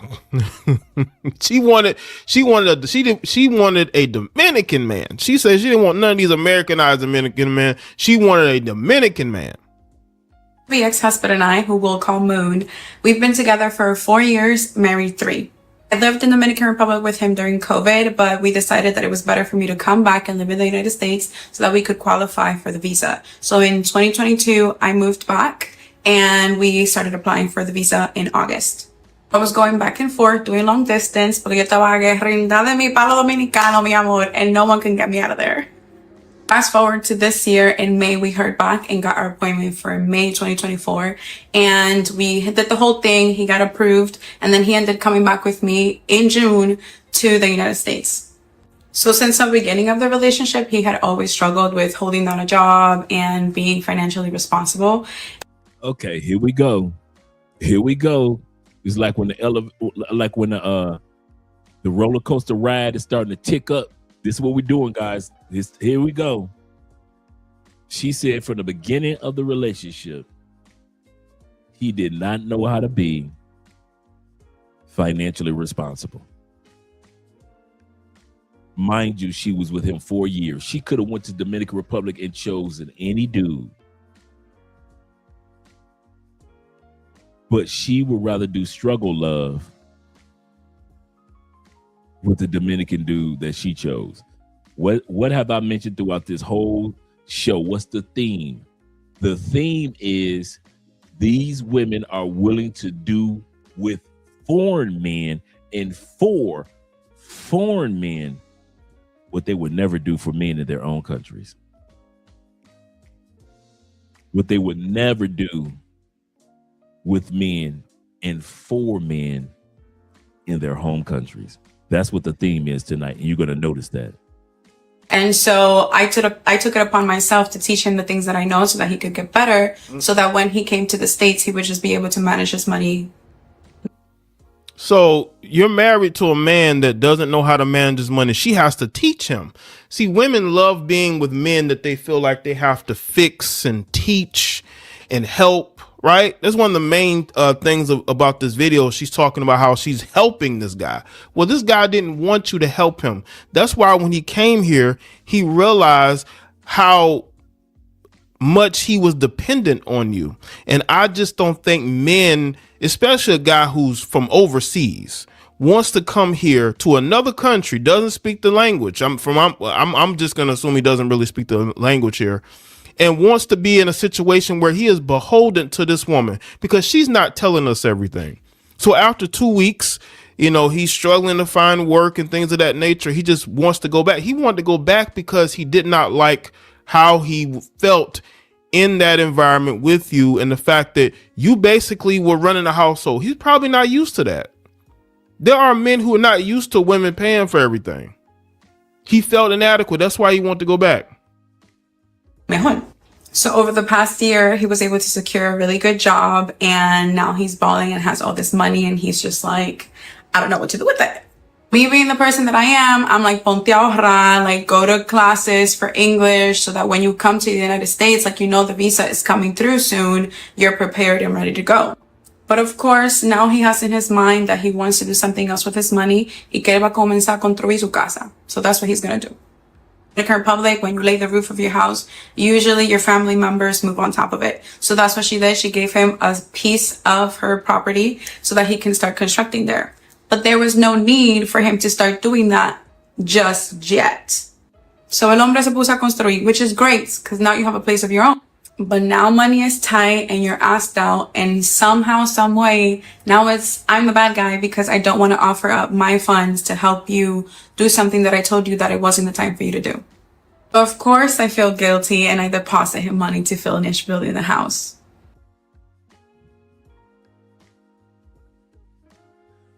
So this dude started to finally make some decent money. You tell him, take the money, put it in investments, put it in other areas. Invest in going to school, learning English, things like that. Good move.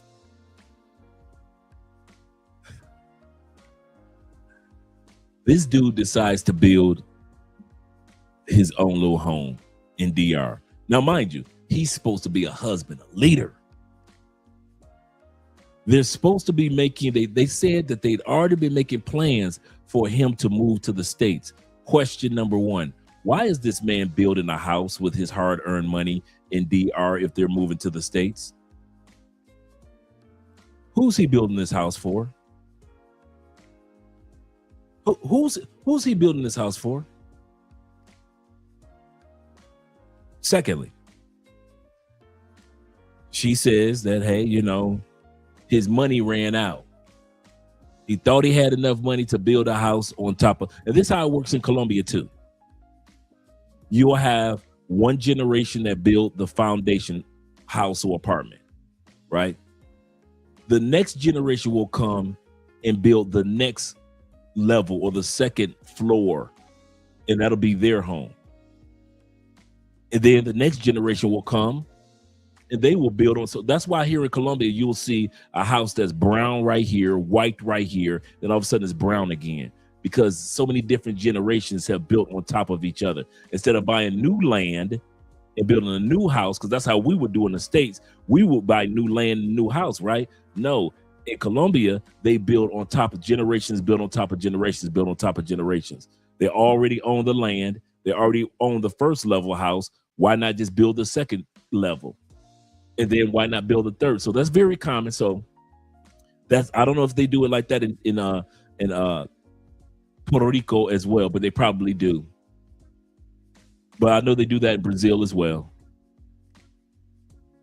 But once again, now she felt guilty, something that she would never feel for an American man. Let an American man say, I am building a house. I ran out of money, baby.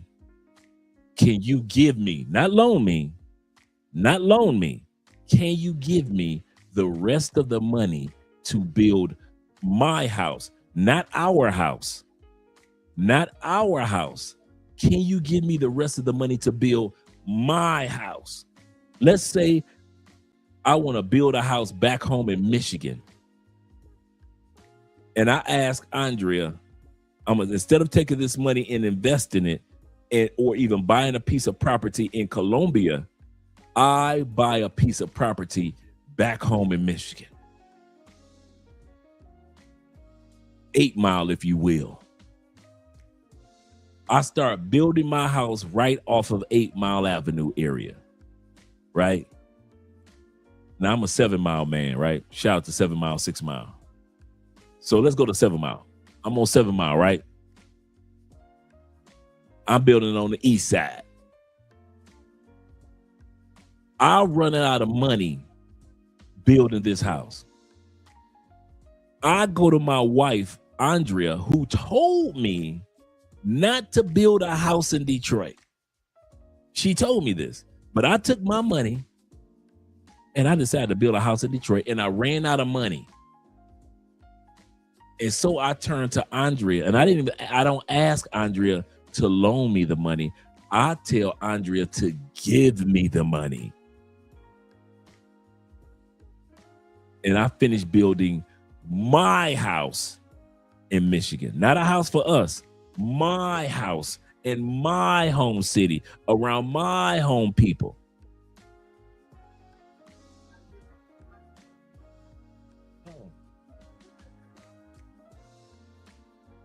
I can see that. Yeah, I can see that. He got that Florida money. You see how crazy that story sounds? That's what women in the States are willing to do for foreign men.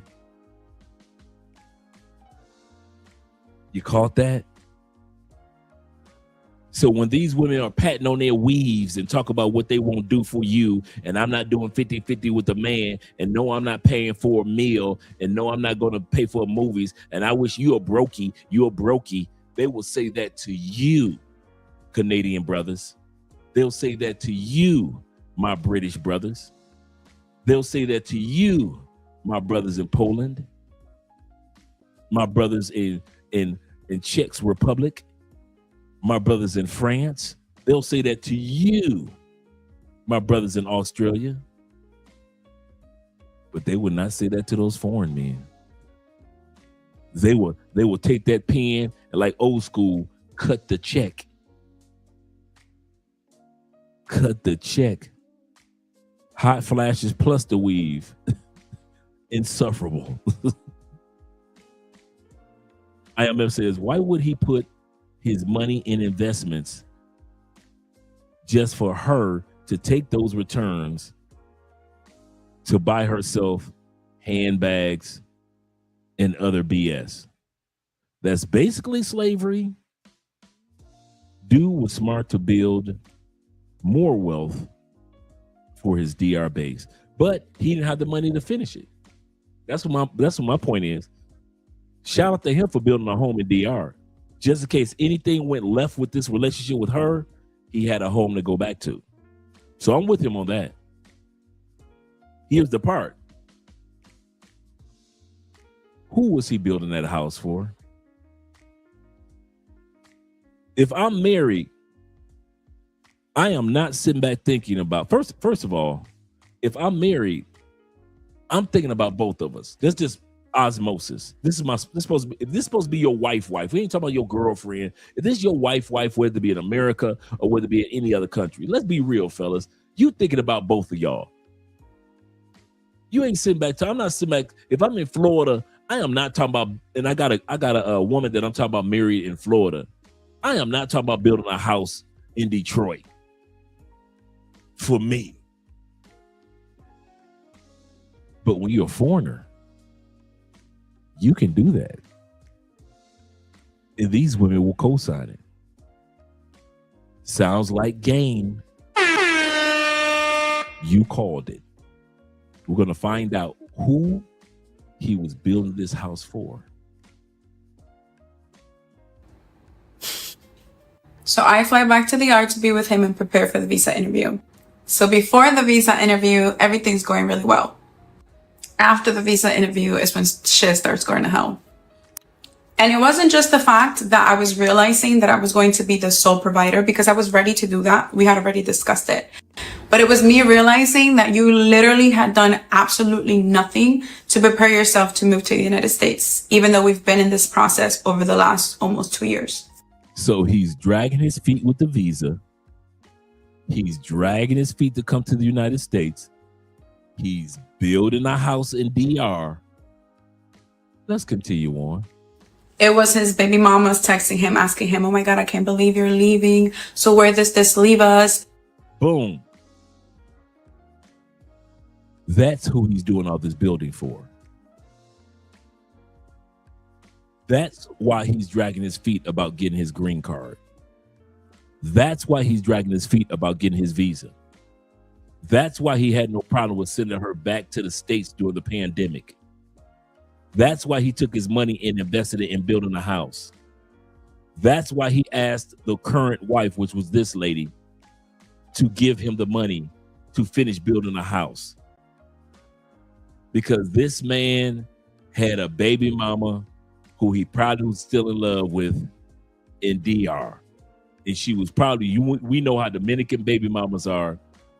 They love their baby daddies.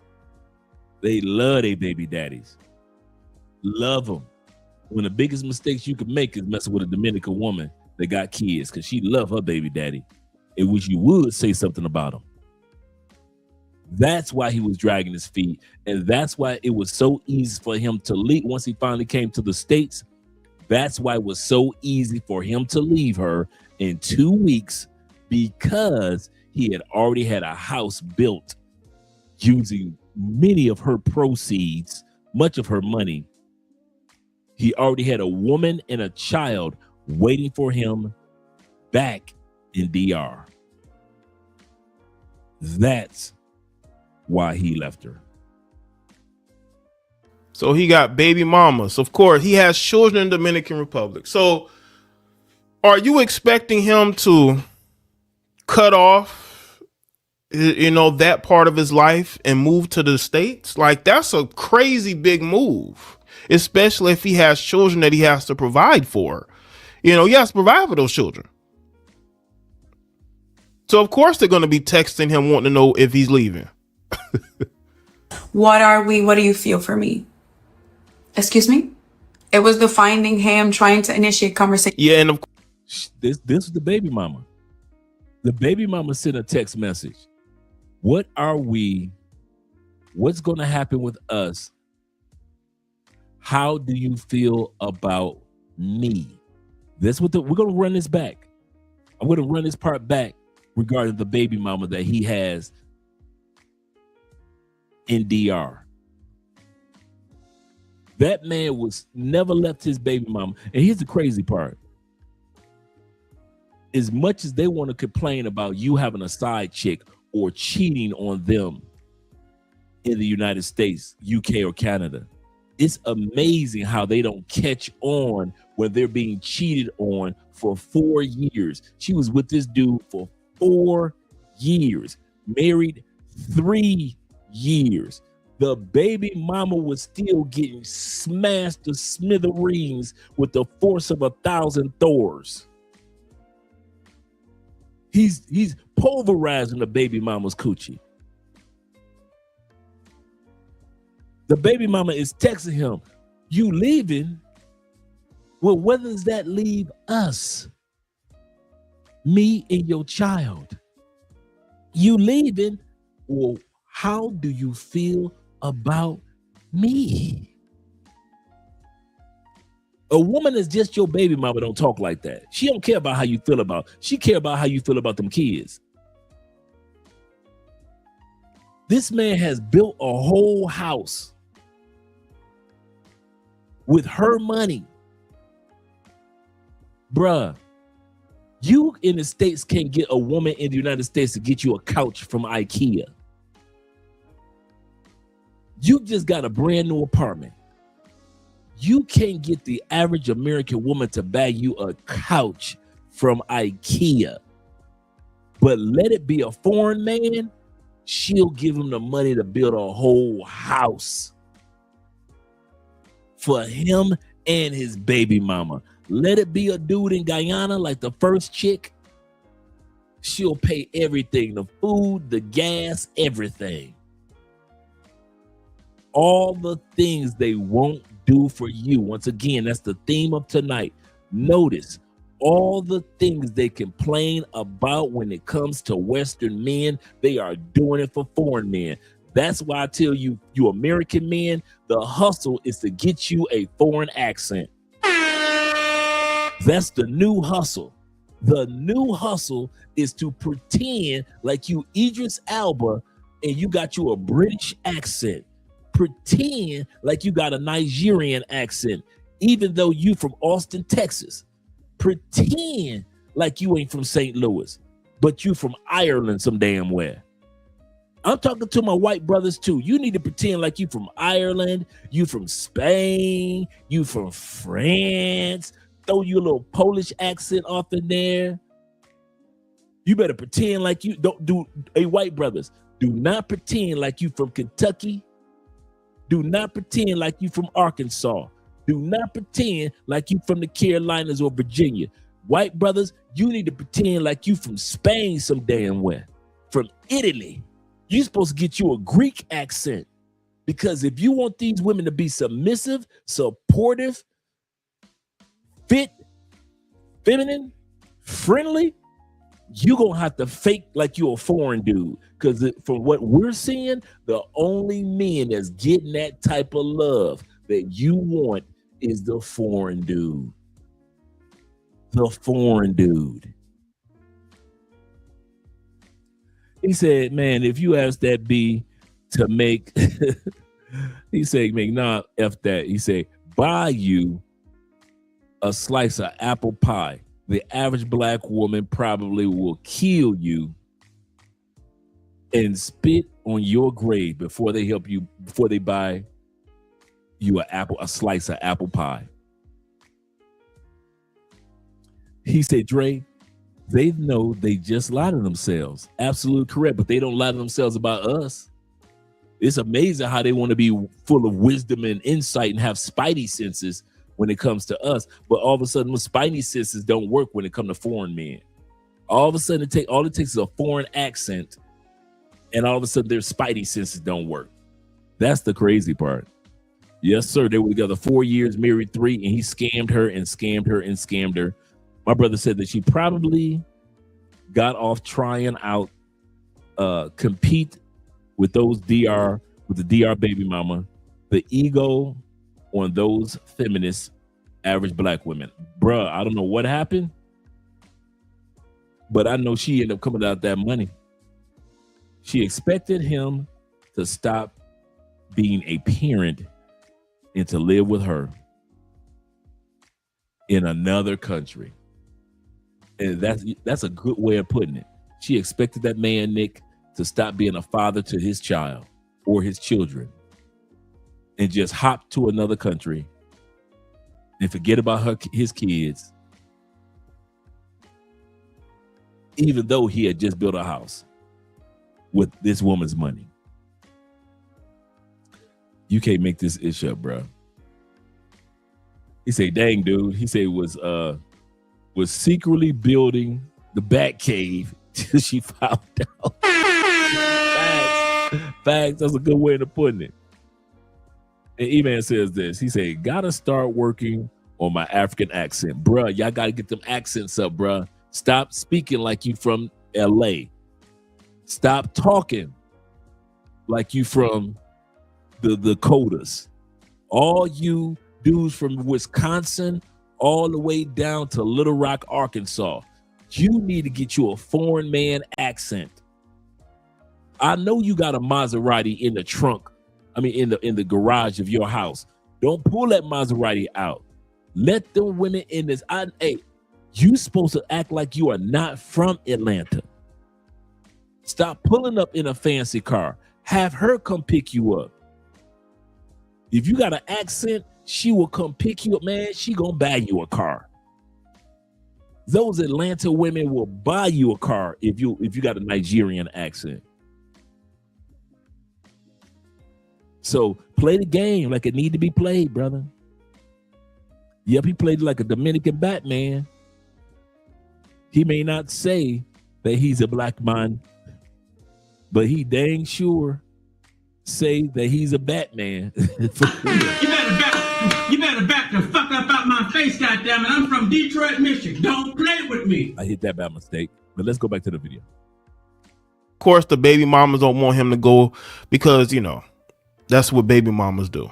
Of his ex of almost 6 years. Why are you reaching out to her?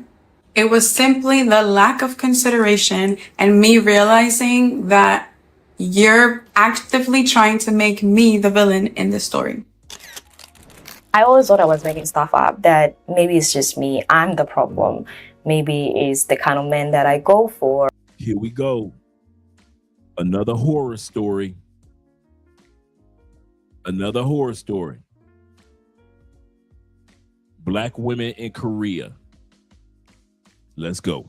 And the kind of choices that I make in my dating life, yes, those have played a role, but it is also statistically proven that it is extremely difficult in general, extremely difficult for Black women and Asian men to date. Asian men in the West have a really hard time dating, and Black women in Asian countries have an extremely hard time finding partners because we are at the bottom of the food chain. We are the least chosen ones, not just by Asian men, by Europeans, Americans, Africans, just everybody chooses us last. So take that into consideration if you're a Black person, Black woman moving to an Asian country. I am a Black woman who has had a difficult time finding a potential partner here because the sifting process often needs to be very, very detailed. Like, I look at every single thing. I need to know your intentions. Are you dating me because all your other options are exhausted and you couldn't find somebody interested in you? Or are you dating me because you saw Nolu and thought, okay, she's beautiful, I really liked her. So she's in Korea. She's trying to date, but she's so insecure, she's messing up her own dating life. She's stepping on her own foot. She's overanalyzing it and instead of just enjoying the moment.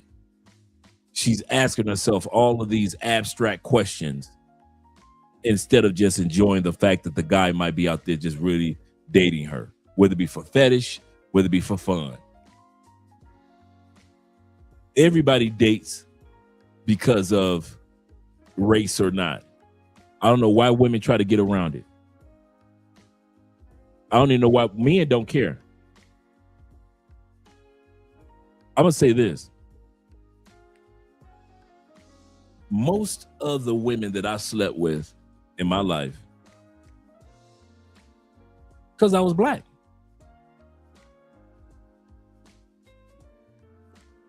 Most of the women you slept with, because you was white. Most Asian dudes get that all that Asian good. Number one reason, because he Asian too. If I was born a white brother and I had gone to the all-Black school, I would not have gotten the level of coochie I was getting. I was getting women attention first off because I was a brother and she was a sister. I got coochie because of my race. Let's not lie about it. You got coochie plenty of times. Most black men who have smashed most black women, the first thing that attracted her to you enough was the fact that you was black. That's why she opened up her legs. Your personality, your money came second. But as soon as she glanced, that's a brother. I'm going to give it to him. But if you was the same dude with the same personality and the same money, you may or may not have gotten the coochie as easy. Same thing with our white brothers. Let you have been born Asian. Even though you was in Little Rock, Arkansas, same personality, same money, going to the same all-white high school. But let you have been born Asian. All them white girls that you was smashing under the bleachers on the football field, you would have never got none of that coochie. You got it because you was white. We all choose races. So when women go to other countries and they get offended that, oh my God, they only want me because of my skin and my complexion. Baby, you do the same thing to black men back in the States. You only want black men because they black. And some of you brothers do not want to admit that. The only reason you got that sister down the street because it was a sister down the street. And you was a brother.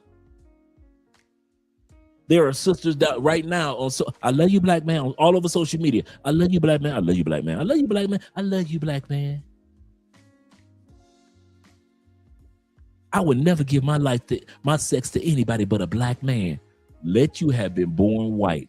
There are women in this world that no matter how cool you were, no matter how much you look like a white superhero, doesn't matter. She was not gonna give you that coochie. But just because you was black, you got to run through that chick. Same thing with Latin dudes.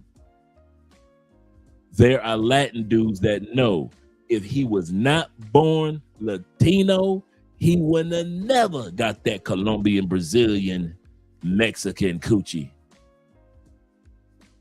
Let him have been born Italian.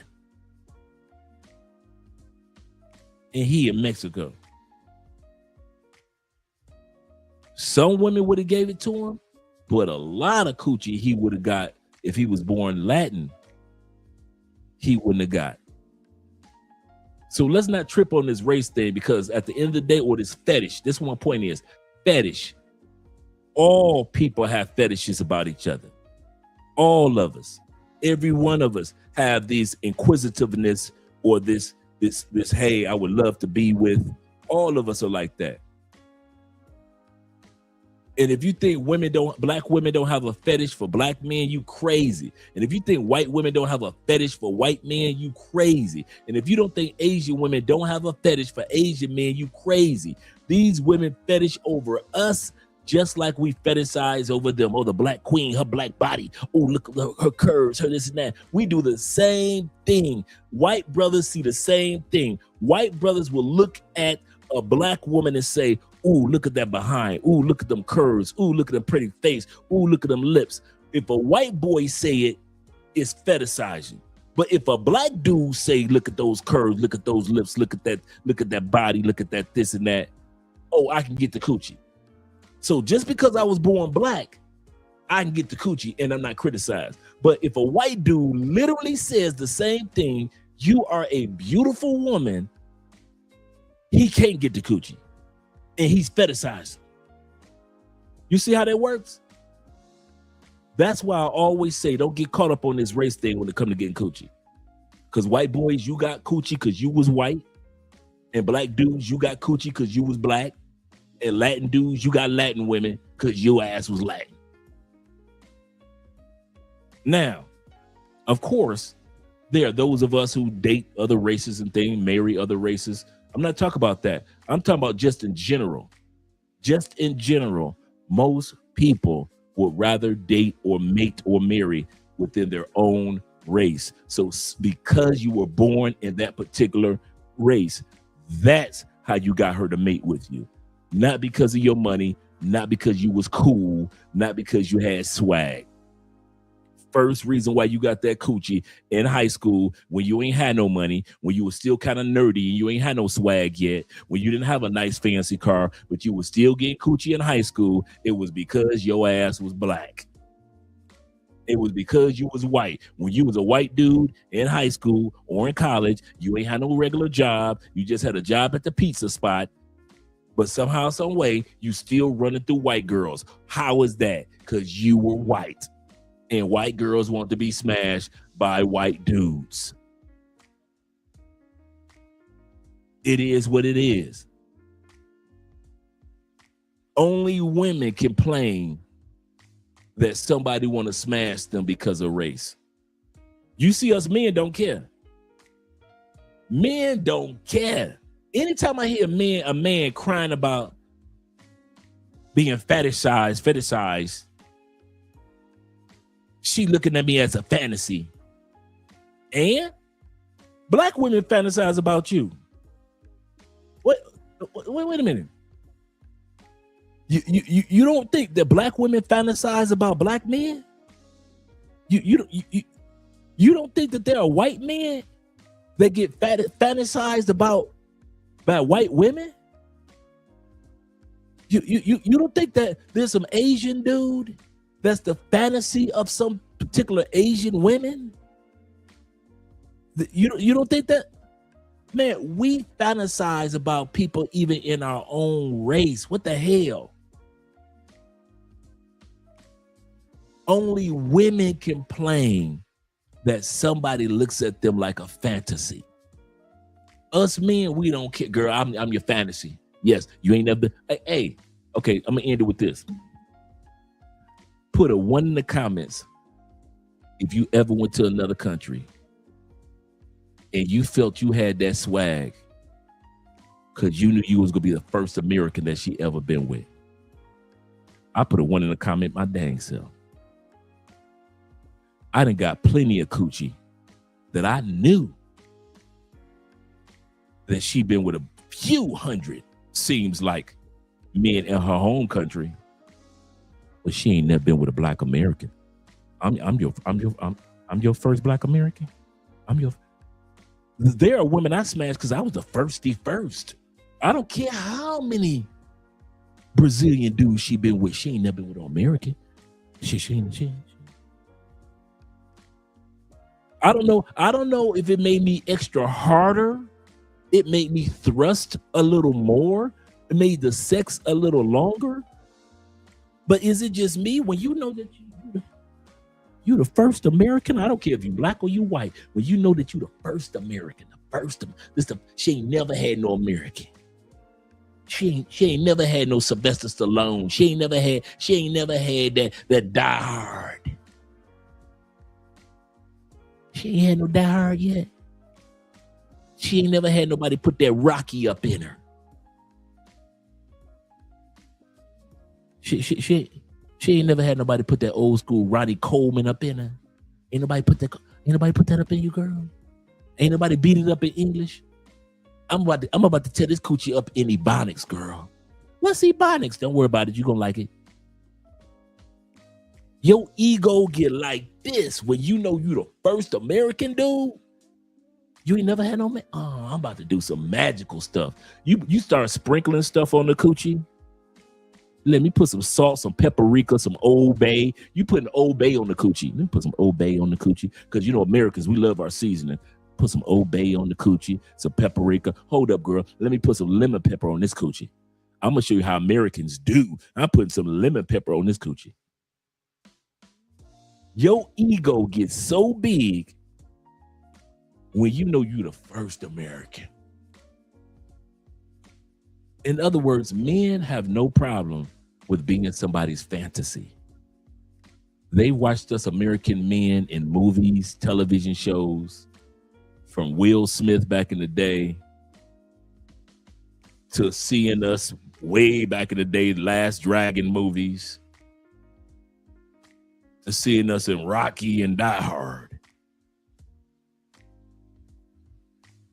All these black movies, all these white movies, all these Latin movies from America. And so now she done had all the Colombian sex her whole life. Now she laying down and she let an American hit it. She gonna let the American hit it. I don't care if she pay for play. You ain't never had an American hit this girl. So you ain't never had an American customer. I'm your first American customer. Oh, you in trouble. Magali, you in trouble, girl. Let me go in my bag. I'm about to go get this blindfold right now. You in trouble, girl. Let me go get this blindfold right now. I'm going to stuff your panties in your mouth. I'm telling you now, girl. You start pouring Frosted Flakes cereal all over her body. You're going to be Americanized, girl. You pour Frosted Flakes all over her body. I'm going to eat these Frosted Flakes right off your body, girl. Don't tell me that you ain't never felt that before. For you guys that have never traveled, I'm telling you, these guys put one in the comment section because that's an experience you do have when you know you're the first one, and you might not say it to her, but your ego tell you, oh, I'm the first. I'm her first. You be thinking that you breaking in somebody's virginity. Am I lying? American men, stand up. Stand up. Do you not feel like you just taking somebody's virginity? You ain't been with an American yet? You ain't never had an American? I'm your first American? I'm a D. Oh my God, girl. I'm just saying. I'm gonna be like UTFO used to say, I'm your fairy tale lover, lover, lover. Ooh, I'm your fairy tale lover. Rainbows in the skies. I'm telling you, girl. Yes, sir. I'm not black, I'm okay. Okay. Yes, sir. Thank you for putting the ones in the comments. So, yeah, man. Everybody fetishizes over everybody. The men know we don't take it to heart. We don't care. Hey, white brothers. We don't care if she want to smash you because you white. I don't care. Because there's women that want to smash me because I'm black. I'm going to say this. There are women that will not sleep with our white brothers, but will sleep with a brother.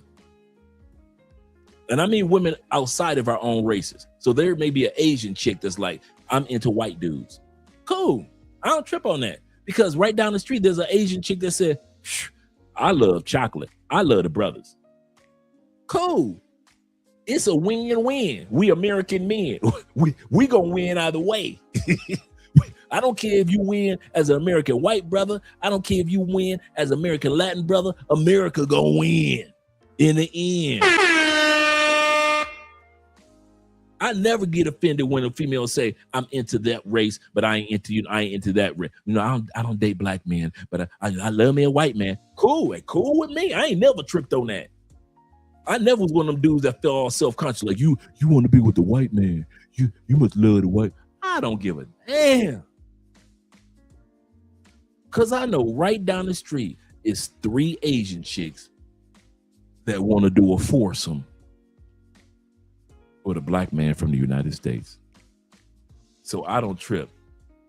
I do not trip. For American men, in other words, a win is a win. A win is a win. But this sister is tripping on the fact that somebody wants to be with her because she's black. We have to stop doing that. We have to stop doing that. Everybody thinks about everybody when it comes to race and sex. To get to know her. So I've had an extremely difficult time finding potential partners because of that. And by the way, if I had not said it already, I am single. If you're a Black woman in Korea, or you're just someone who's interested in dating Koreans in general, there are 3 things that you need to consider before you go out here in this battlefield known as dating. The first thing that you need to know is that most Korean men are just not that interested in dating a foreigner. And the very slim few who are interested in dating a foreigner, there's a racial hierarchy out there that you need to consider. Usually they will go for Asian first, white second, Latina third, and then black women last. So unfortunately, black women are often the very bottom of the totem pole when it comes to Korean men wanting to dating foreigners. Another aspect about dating in Korea is that they say don't use dating apps if you want to date someone seriously. They say in Korea that it's best if you have access to a Korean network. What do I mean by that? Basically, it just means that you need to have Korean friends. And quite frankly, that can be really hard as a foreigner, especially if you don't speak Korean or if you live in a rural area. And if you fall into one of those two categories, you're pretty much limited to the small amount of Koreans who speak English really well. So with that being said, let's say that you actually managed to make a Korean friend or two, and you're like, yay, now I have access to a Korean network. Not really. So it really depends on the person. So unless that person is a dickhead or kind of bitchy, that person may not be willing to introduce you to the eligible bachelors that they know, because they could see you as competition. And if they're competing for the same attention and affection from people, they might look at you as if someone who could possibly take away from that. So they may not want to introduce you to the people they know.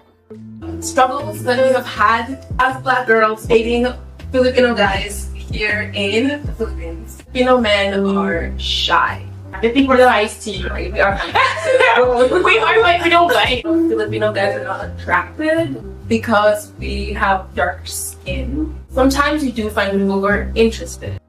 Okay, I'm going to say something that some of you guys can attest to, that a lot of these women don't want to admit, and men. A lot of times people don't want to be with you. It has nothing to do with your race. And many times it does. A lot of times people don't want you to smash them, because I'm going to tell y'all something. Americans, we loud. We are a loud bunch of people. And that comes off as intimidating in atmospheres that aren't loud. So the first thing is either a woman in another country or a man that's trying to date a woman from a foreign country, meaning like in these ladies' case, Black women from the States trying to date, laid back Philippine brothers. Philippine brothers are like, hey, we're not used to our women being loud like you ladies are. Y'all laugh loud. Y'all talk loud. When y'all mad, y'all loud. So a lot of times it ain't got nothing to do with your race. Sometimes it's just the fact that you loud as a woman. Now, men, we got a little grace with that because we're the choosers. And women don't really no matter where you go in the world, women really aren't attracted to super, super quiet dudes. Now, laid back dudes, some of you cool dudes, yeah. Like my Uncle Jeffrey, he one of them cool laid back dudes. He don't say too much, but he lay back. So you lay back dudes like my brother Zay, my brother Rob, a lot of you guys that come down here to Cali are kind of like a Victor, laid back personalities. So they're attracted to those personalities.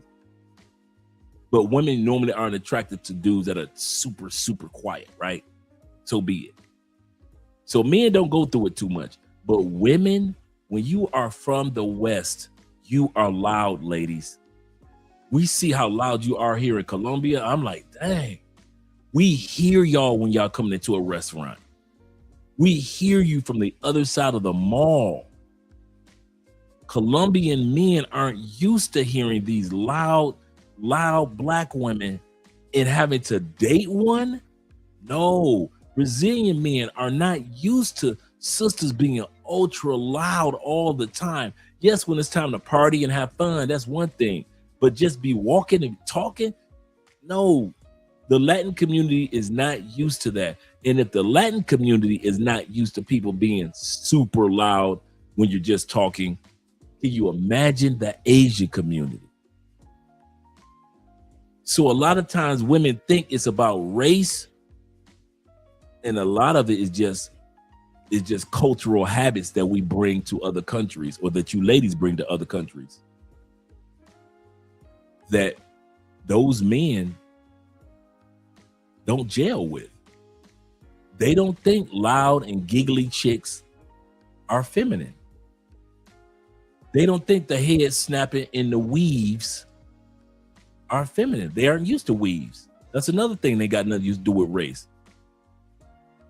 These Asian men are used to women that got beautiful baby faces. They could be 40 years old looking like they're 23.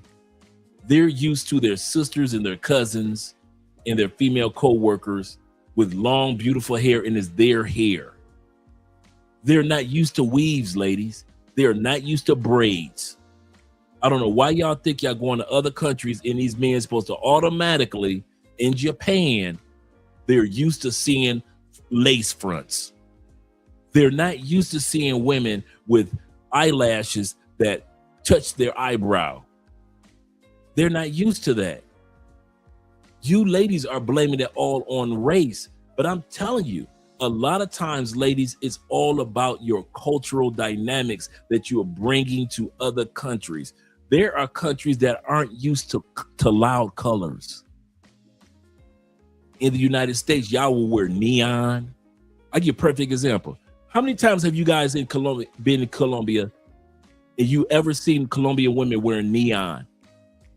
Neon yellow, neon pink. I'm not talking about the color yellow. I'm talking about that neon. You know, women, American women, that neon pink, neon blue, neon green, that's so bright and stands out, whether it be a shirt or whether you don't see that in Colombia, do you? You do not see Colombian women walking around with neon on. You don't see, how many times have you walked around, you see Asian women? I'm not talking about pay for play and party girls. I'm talking about regular, everyday, go to work, go home, Asian women that wear neon colors or bright oranges, bright yellows. They don't. They keep their colors, but they keep their color palettes toned. Yes, you'll see a Colombian woman or Brazilian woman in yellow, but it's toned down compared to that bright ass yellow that our women wear in the United States. I kid you not. Me and Andrea were at a restaurant one time, and she had fun with this one. We were just having drinks after we had our meal. We were enjoying some sangria, and enter in these three big sisters from the States. They were wearing the brightest neon, looked like they were looked like radiation glowing in the dark. I saw all those Colombians look up, and everybody head just turned and followed those women as they were walking to their tables. And Andrea looked at me and said, "There go your people. there go your sisters. There go your passport sisters. You want to go over there and say hi? You want to go over there and speak to your sisters?"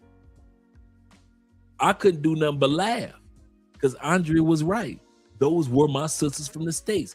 And it wasn't about race. It was about the outfits that they wore did not gel or wasn't conducive with the country, Colombia, in which they were in. It had nothing to do with them being black. Cali, Colombia is 40% black. So it's not about seeing another black woman. It was all about that their outfits with that bright neon. And I remember it was bright. One had like bright neon orange. Bright neon blue on, and the other one had bright neon like pink on, and the other one had the bright neon outfit that was a neon green. And all three of them big girls just came in, and it was like the whole restaurant just sat up and was like, it just followed them to their table. It had nothing to do with them being black. But women who are black will think that everything has to do with race. No, it's the fact that you don't blend in with the culture. It's just like when brothers that go to Colombia or go to Brazil or go to Thailand and you got them dang chunglas on, your flip-flops,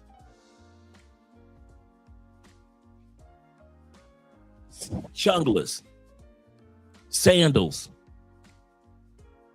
with them dang tube socks. You wonder why you got to pay for coochie and why real Colombian women aren't trying to date you. You are not going to get a true, down-to-earth Brazilian Colombiana unless you're on the beach. You are not supposed to be wearing this. You can barely wear shorts in Colombia. So when you're walking around with shorts and you got these on with some white tube socks, you might be fly in the States. I give you that. You cannot walk around here and get quality women in Colombia with these on. I got a Colombian girlfriend. I would love to meet her. I'm going to say that again. If you wear these in Colombia and you got a Colombian girlfriend, I would love to meet that woman. Because I bet you she ain't quality. I bet that. Because no Colombian woman will ever let you be seen in public with these on unless you are at the beach. And anybody that knows Colombia, they could put it in the comment section and tell you that I'm telling you the truth. But y'all will get off the plane and y'all think y'all fly. You fly for your city in the States. It ain't got nothing. Well, Colombians don't like black men. No, they don't love chungalas. They don't love sandals. You think that she don't like you because you black. That's your issue. The fact is, they don't walk around with men with sandals on, black or white. White boys be having these. And you know who white boys smash? Other white chicks in the hostels. They meet each other in the hostels and they smash each other. You know why? Because most Colombian women are not trying to hang out with white boys unless you coming out of money. So the bottom feeders will date you. Yes, if you're a white dude, the bottom feeders will date you with these chunglers on. Yes, they will date you. But real Colombian women, they don't care if you white. They gonna make you change your shoes before you walk around their family with these on, unless you are at the beach. And when you live in Colombia, you know that rule. But y'all will think, well, she just don't want me because I'm black. They don't like black women, black men in Colombia. They don't like black men in Brazil. No, bruh. They don't like seeing men dressed like this with them white Magic Johnson / Dr. Dre tube socks on up to your calf with the 3 stripes on the side. That's what they don't want to see. Atlanta, Tampa, all you Carolina boys. They don't want to see these. All you Kansas boys. They don't want to see these. But y'all will get off the plane and I'll be seeing y'all in the mall just walking past. And I'll be looking at y'all like tacky as hell. I say, these dudes gonna be, I say, yeah. If they ever ask me about a woman, I'm gonna just show them directly where to go to the first brothel. Cause I ain't gonna never introduce you to no woman. I never waste my time doing that. Cause the woman in Colombia will look at you like you crazy. Why did you introduce me to this? He's wearing these in public. No beach. I'll tell you how conscious they are about this. Just to go downstairs when I order food from Rappi. Rappi is Colombia's version of Uber Eats. Just when I order food, I put my tennis shoes on. I can't even walk downstairs to get my order in this because I know how tacky I would look just getting on the elevator, walking. You can't, dude, you're tacky. Yes, it's fly in the States. You can get away with it in the States. Well, I'm American. I'm gonna dress like American. And that's why you're gonna be getting bottom feeders the whole time you in Colombia. And you wonder why quality women don't talk to you. And you think that you got quality. That's the funny part. Hey, T-Mac, the guys that think that they got quality don't ever get a chance to meet the quality women. I'll say that again. As long as you wearing these in Colombia, away from the beach, don't you ever think that that woman that you got in Colombia is true Colombian quality. She might be quality to you, country boy, but to everybody else in Colombia, she just mid. Because she tolerates these. It's a reflection of her, not just you. And that's why even white brothers can't even get away with this. And that's why, if you ever notice, when it comes to Colombia, most white people hang out with white people when it comes to sex or attraction. You know why? Because them white boys will walk around with these chunglers on, or them Jesus shoes, them Jesus sandals on, and ain't none of them Colombian females looking at them like, "Ooh, he fine. Oh my God, I gotta be with him." No, they don't. You got to get you some white girl hostel coochie. You got to get the white girl from Holland. You got to get you some white girl hostel coochie, or go to a pay for play spot. But if you think that the average white dude is going to go to a woman's family's house, you think she's going to introduce you to her family and you wearing these or them Jesus sandals? I ain't never seen it. I ain't never heard of it. I ain't never heard now one Colombiana introduce her family to a white dude walk around with them Jesus sandals on. Ever. Ever. Ever. Ever. And if you know the white brothers can't get away with it in certain countries, you dang sure better believe you brothers can't get away with it. So stop walking around with them dang. I'm talking about in Cartagena. So don't think I'm just talking about Cali. It gets just as hot in Cali as it does in Cartagena. I'm talking about Barranquilla, Cartagena. You better be in San Andreas Island. You might be able to pull it off there because that's a whole island beach.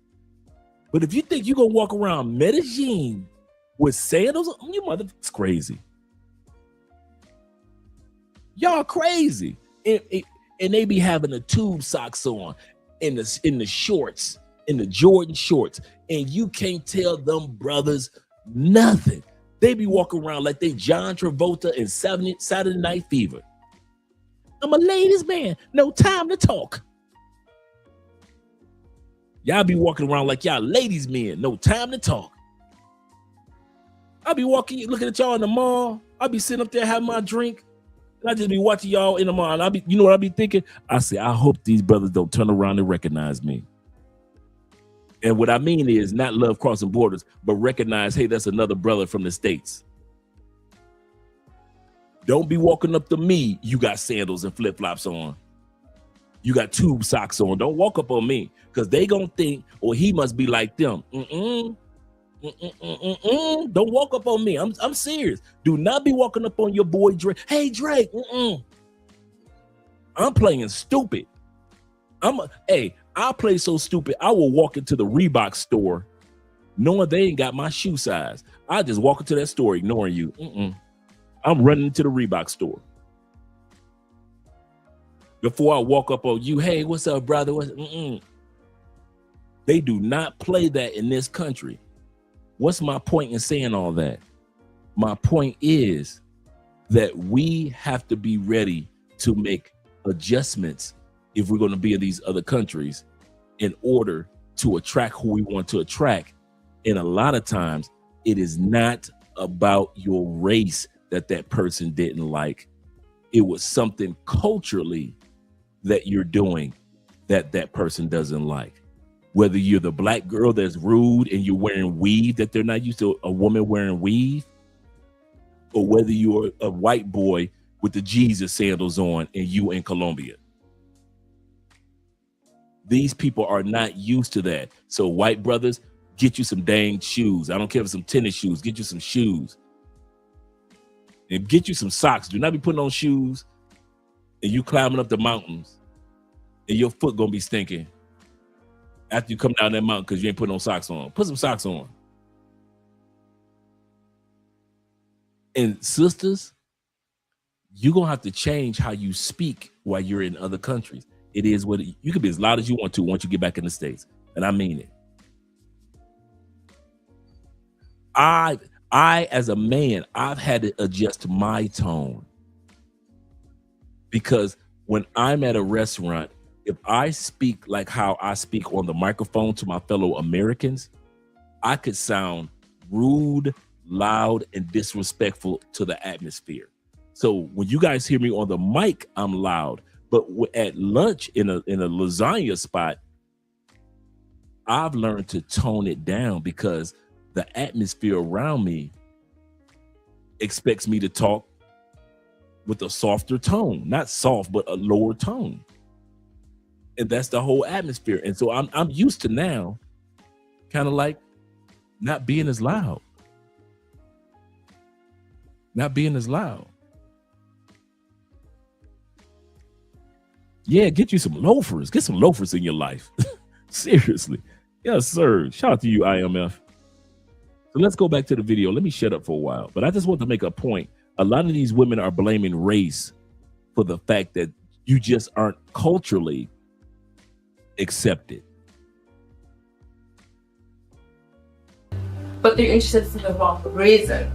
You know what I'm saying? They're gonna message me 2 before you and like, I have some of that chocolate. Go buy Nutella. I'm not chocolate. I'm a black girl. Melanin. Filipinos, their family are so close-minded. I'm so sorry. I've actually never, ever in my life seen a relationship where the girl is black. Yeah. The guy is Filipino. And the whole family is like 100%. Yeah. So rare. Maybe we should be the first. Even in high school, I've tried having crushes on Filipino guys, but they always ditch me for a Filipino girl or light skin. Okay, so I'm gonna finish this up with a part 2 of me going to Ghana to find love and basically being used like an ATM and play like a fiddle. Yeah, okay, so I want to say this: the first day that I was there, he came to pick me up from the hotel. We go to the gas station, and when we pull up, the guy tells him how much it costs. It was like 300 cedis, which is the equivalent to like 40 or 50 US dollars. And he looks over at me, and I'm looking at him like, why are you looking at me?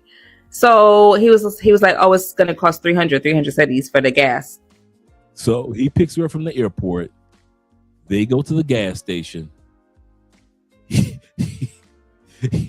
looks at her to pay for the gas. And you know what she's about to do. And I was like, you don't have gas money? You don't have any money to pay for gas for your own car? And he was like, I'm just, and he started making up all of these excuses about like him going through these struggles, which he didn't tell me that before. He didn't say that before I came out there to see him. All right. He made it seem like he was a businessman. Then when I got out there, then it was all these excuses of to why he didn't have no money.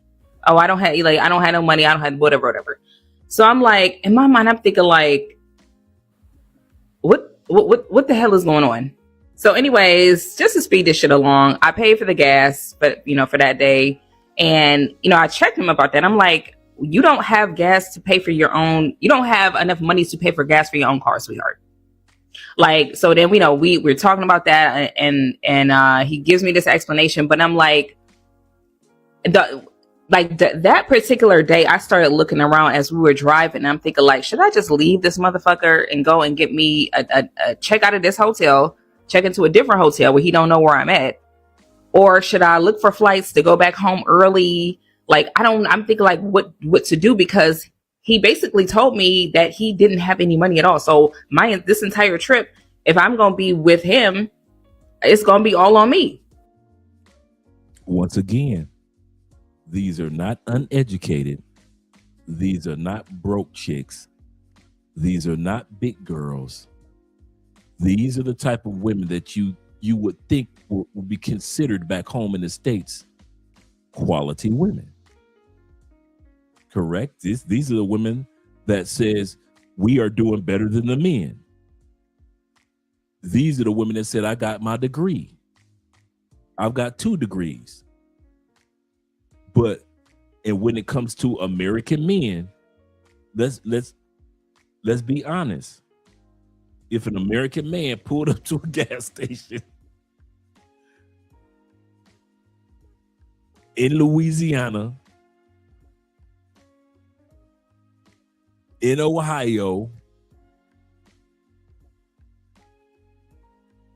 in Philadelphia, anywhere, right? And told the woman next to him, who's educated, who has degrees, who's not unattractive. She's not an unattractive young lady. She's articulate. She's not ghetto. And you've got this woman next to you in your car. Your tank is almost on E. You get your car, you You step out the car, you tell her, I need to use your credit card to put it in the machine for us to get some gas. Without you, sister, I can't get no gas. These sisters, right, PhDs, right? These sisters would have choked you out, called them an Uber, and left you and your car. Am I lying? They would have left you sitting right there at that gas station.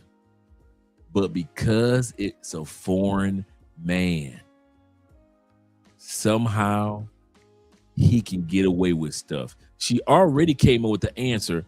Get a separate hotel. Spend your money on yourself. Call back home. Let your daddy know I'm flying back out tomorrow. Did she do any of that, which would be logical? No. So let's take a look at what she did do. But I'm telling y'all, I played the fool. I was just like, you know what? I'm here. I want to experience the culture. I'm already here. I already paid all this money to get here. Let me just wreck this shit out and let's just do the damn thing, right? I wasn't expecting to. I mean, it's not like I didn't really. It's not like it would have broke me to pay for everything, but it's still. That's not what I expected. If I have a budget, I expect to only spend a certain amount of money. I wasn't expecting to pay for 2 people for 12 days, breakfast, lunch, and dinner, and excursions, and all of that. So instead of getting her own spot, booking a flight, going back home, she was willing to pay for a 12-day vacation in another country for her and the dude that was in that country. That's why I don't buy when women say, I won't go 50-50. And when I tell y'all, I got sick when I was out there, like badly sick. Like the food had my stomach turning, like, and I'm not even trying to down Ghanaian food or nothing like that. It's just that I think that the type of whatever that the soups, however they make them, it must be used with well water or something. My stomach was fucked up. Like we had to go to the pharmacy so I can get something to stop up my system. Y'all, like it was hard to find a public restroom anywhere. Like, especially once you go outside the major city, like it's so hard. Like you pretty much can't find a public. You gotta and piss outside. I mean, so I kind of see why open defecation is a thing, because you ain't nowhere. It's nowhere for you to go. Oh, and then let me tell you, baby, one time he pulls over to the side to pick up one of his friends. Okay, nice enough friend and everything, but I assumed that he was probably just as broke as old boy. And then we go to a botanical garden. Of course, I have to pay. You know, you pay per car, so of course I had to pay because neither one of them had any money. So she not paying for herself. She also paying for the village. She went to the village. Yes, sir. She paying for the village boy.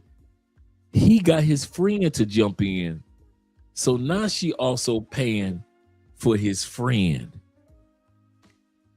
But they will not go 50-50 with you. Shout out to International Quiet Storm, Theo, and all of Class 6, Class 7, Class 7.5. Shout out to all you brothers. This is madness, I say. Madness. And shout out to Chewy. So we go into this botanical garden. To be honest with you, I wasn't really having a good time. If you had saw the look on my face in some of the pictures I took, you would have been like, yeah, you was not happy, because I was not happy. Okay. So we sit down, like we hung. I mean, at this point I'm hungry. I'm like, and there was a restaurant there. So I'm like, okay, we'll go get some food. But then I just had a feeling, I'm like, this friend probably don't have no money. I already expected that I was going to have to pay for me and old boy. I just knew it. I'm like, we discussed this already. I already know he doesn't have the money, right? So of course, oh boy, his friend did not have any money to buy his own food. So I was nice about it. And I bought a plate for myself and I bought a plate for them to share. Okay. Because I wasn't going to buy old boy a plate for himself. Like, you're not about to you're not just going to treat me. I'm already being treated like an ATM, right? And like, y'all, the entire trip, the entire time I was there, I mean, he did not pay for not one thing. Not one thing.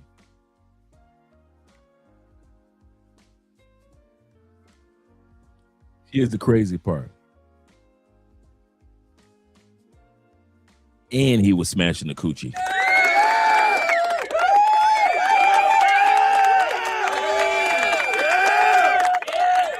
You think he wasn't beating that coochie up? You think he wasn't beating that American coochie up for 12 days? He like, I ain't got no money, but I'm going to give you what I got. I'm going to give you what I got. I'm going to beat this coochie up with the force of 10,000 Thors. That's why she was still coming out that money. Because he had her in La La Land. She paying for his meal, the friend's meal, and he getting the coochie. She could have came back pregnant. He didn't care. She didn't care.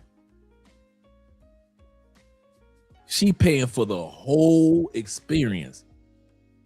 And while they were in her hotel room, he is beating the brakes off that coochie every night. That's what she not telling. She ain't telling us that part. She ain't telling that part when they wake up in the morning, he beating it up. When they go to sleep, he beating the brakes off of it. She ain't telling that part. 12 days? Oh, yeah, you know he was doing a little something. He was doing a little something. She out paying for the long stroke. Kwame. Absolutely correct. And not complaining. And now complaining. Yeah, she want to complain once she gets back to the States. I was out there on some 90-day fiance type stuff. I bet you were, sister. I bet you were. She paid for the gas and everything. But when it comes to you men in the States, she paid for the hotel room. He was staying at her hotel room. Well, she was throwing it back hard with the force of Thor. Throwing it back hard. She's screaming and everything. And when the sun came up, he still treated her like an ATM. Treated her like an ATM. The force and fury of the ancestors, absolutely correct. Shout out to Jules being in the building. Jules says that she seen that on WhatsApp. That's why she flew out. She didn't see his car dealership because he lied about having a car dealership. She didn't see his house. She didn't see his business. But she did see something she wanted. She saw them WhatsApp videos. She saw them WhatsApp videos. She said, dang that car dealership. I'll see it when I get there. She didn't see if he had money or didn't have money. She didn't see if he set up a hotel room or didn't set up a hotel room. But she saw them WhatsApp videos of that slongy slong, extra long. Good call, brother. That slongy slong. And she hopped on that plane with the swiftness. With the swiftness. She got on that plane flying like she was in migration with the ducks. As if she was migrating. Yeah, she saw that Mandingo and she made a Plandingo. He won a triple crown. She flew to him. All expenses paid. He got the deed in her for 2 weeks. What more can you ask, gentlemen? Gentlemen, what more can you ask? The chick fly from another country to you. She not an unattractive young lady. I could see it with some ugly old chick. You be like, oh man, I see how he's stuck. This not some ugly old woman. She was throwing that credit card. She was throwing that coochie back and that credit card down. Credit card, coochie. Coochie, credit card. She was throwing the coochie back and the credit card down. Woo. Jay says, which is why we don't leave with our wallets, gentlemen. or wine and dine on the first date. Gentlemen, absolutely correct. Let's go back to the video. We're gonna bring that part back. But I'm telling y'all, I played the fool. I was just like, you know what? I'm here. I want to experience the culture. I'm already here. I already paid all this money to get here. Let me just rock this shit out and let's just do the damn thing, right? I wasn't expecting to. I mean, it's not like I didn't really. It's not like it would have broke me to pay for everything, but it's still. That's not what I expected. If I have a budget, I expect to only spend a certain amount of money. I wasn't expecting to pay for. Yep, she was coming up the coochie and the credit cards. Credit card and coochie. 2 people for 12 days, breakfast, lunch, and dinner, and excursions, and all of that. And when I tell y'all, I got sick when I was out there, like badly sick. Like the food had my stomach turning, like, and I'm not even trying to down Ghanaian food or nothing like that. It's just that I think that the type of whatever that the soups, however they make them, it must be used with well water or something. My stomach was fucked up. Like we had to go to the pharmacy so I can get something to stop up my system. Y'all, like it was hard to find a public restroom anywhere. Like, especially once you go outside the major city, like it's so hard. Like you pretty much can't find a public, you gotta and piss outside. I mean, so I kind of see why open defecation is a thing, because you ain't nowhere, it's nowhere for you to go. Oh, and then let me tell you, baby, one time he pulls over to the side to pick up one of his friends. Okay, nice enough friend and everything, but I assumed that he was probably just as broke as old boy. And then we go to a botanical garden. Of course, I have to pay. You know, you pay per car, so of course I had to pay because neither one of them had any money. So we go into this botanical garden. To be honest with you, I wasn't really having a good time. If you had saw the look on my face in some of the pictures I took, you would have been like, yeah, you was not happy, because I was not happy. Okay. So we sit down, like we hung. I mean, at this point I'm hungry. I'm like, and there was a restaurant there. So I'm like, okay, we'll go get some food. But then I just had a feeling, I'm like, this friend probably don't have no money. I already expected that I was going to have to pay for me and old boy. I just knew it. I'm like, we discussed this already. I already know he doesn't have the money, right? So of course, oh boy, his friend did not have any money to buy his own food. So I was nice about it, and I bought a plate for myself, and I bought a plate for them to share. Okay, because I wasn't gonna buy old boy a plate for himself. Like, you're not about to just, well, you're not just gonna treat me. I'm already being treated like an ATM, right? And like, y'all, the entire trip, the entire time I was there, I mean, he did not pay for not one thing. Not one thing. He was the whole time he talking about marriage and kids, and I'm looking like, bro, I'm not about to have no babies and be married to you. What type of lifestyle is that gonna be for me? I could not wait to get out of Ghana. Get out of Ghana. I could not wait to come home to America. Like, I'm gonna just be all the way real with y'all. Like, I could not wait. I don't even see how that lady that was on Tariq Nasheed's live, I don't even see how she living out there. I saw where he was living at. There's no way. Like, it's literally like dorm style, like where it's like a bunch of rooms. Everybody has one room, and they basically live their life in a bedroom as if it's an apartment, and they share a bathroom with everybody that's living in there in the compound. And that's the lifestyle of a lot of people out there. And I don't know what she's living like. The lady that was on his live, I don't know what type of lifestyle she's living. I don't know how they are doing that shit, especially as an American, and we used to a lot of conveniences. I don't know how, like, the electricity kept going out, the water kept turning off, even at the hotel. Y'all, that I could go more in depth into the story, but honestly, I don't want to make these videos too long. But I'm gonna just tell y'all, like, don't fall for the hype when it comes to Africa. And if you're a single woman, it's not gonna work, boo-boo.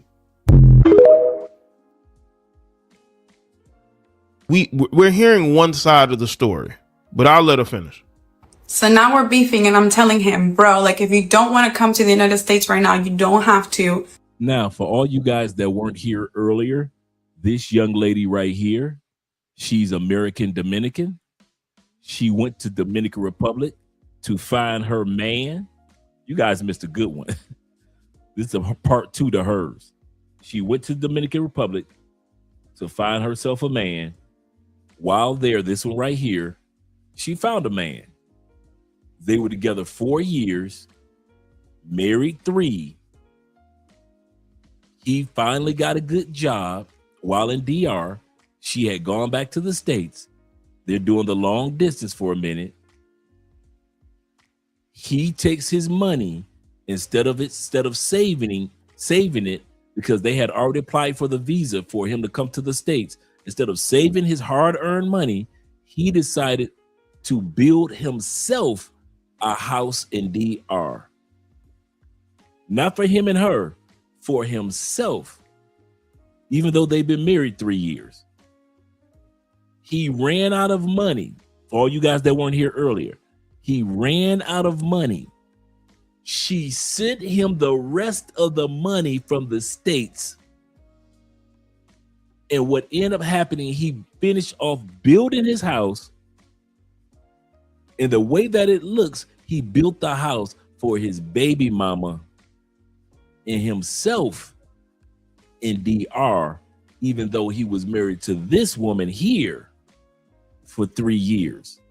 So now you guys are caught up. We're about to do the part 2 to this woman here. Let's work this stuff out and come in together in a healthier space. He refuses and he's like, we can push past this. Let's just go and live the life that we've always wanted to together. Oh, by the way, this whole story that she's telling is because when he finally did come to the States,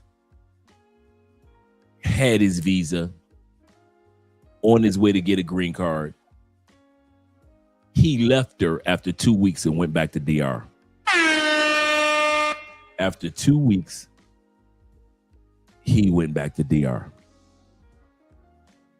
And so suddenly he pops back up. And what she's saying is they're trying to work it out. So we come to the States, and when I tell you things were rocky from the jump, tíreme de un barranco. And of course, we were going to have the basic relationship fights, like put the toilet seat down, pick up after this, because now we're living with each other 24/7. Pero lo que no se justifica is, why is la sierva texting you at 6 in the morning, telling you about her personal problem? Why are you asking fulana de tal if she's eaten and recommending her to rent out the house? What house? And yes, moving to a whole different country is so hard, but I'm bending over backwards to make sure that you're having a good time. We're trying to help you acclimate in the best that I possibly can. From the moment that he set foot in the States, we tried really hard to help him find a job. But because his Social Security hadn't come in yet, he obviously couldn't start working, and we didn't want him to start working illegally just in case that brought any sort of problems. I will say though, one of the reasons why I fell in love with this man is because he knows how to work. He was never the one to...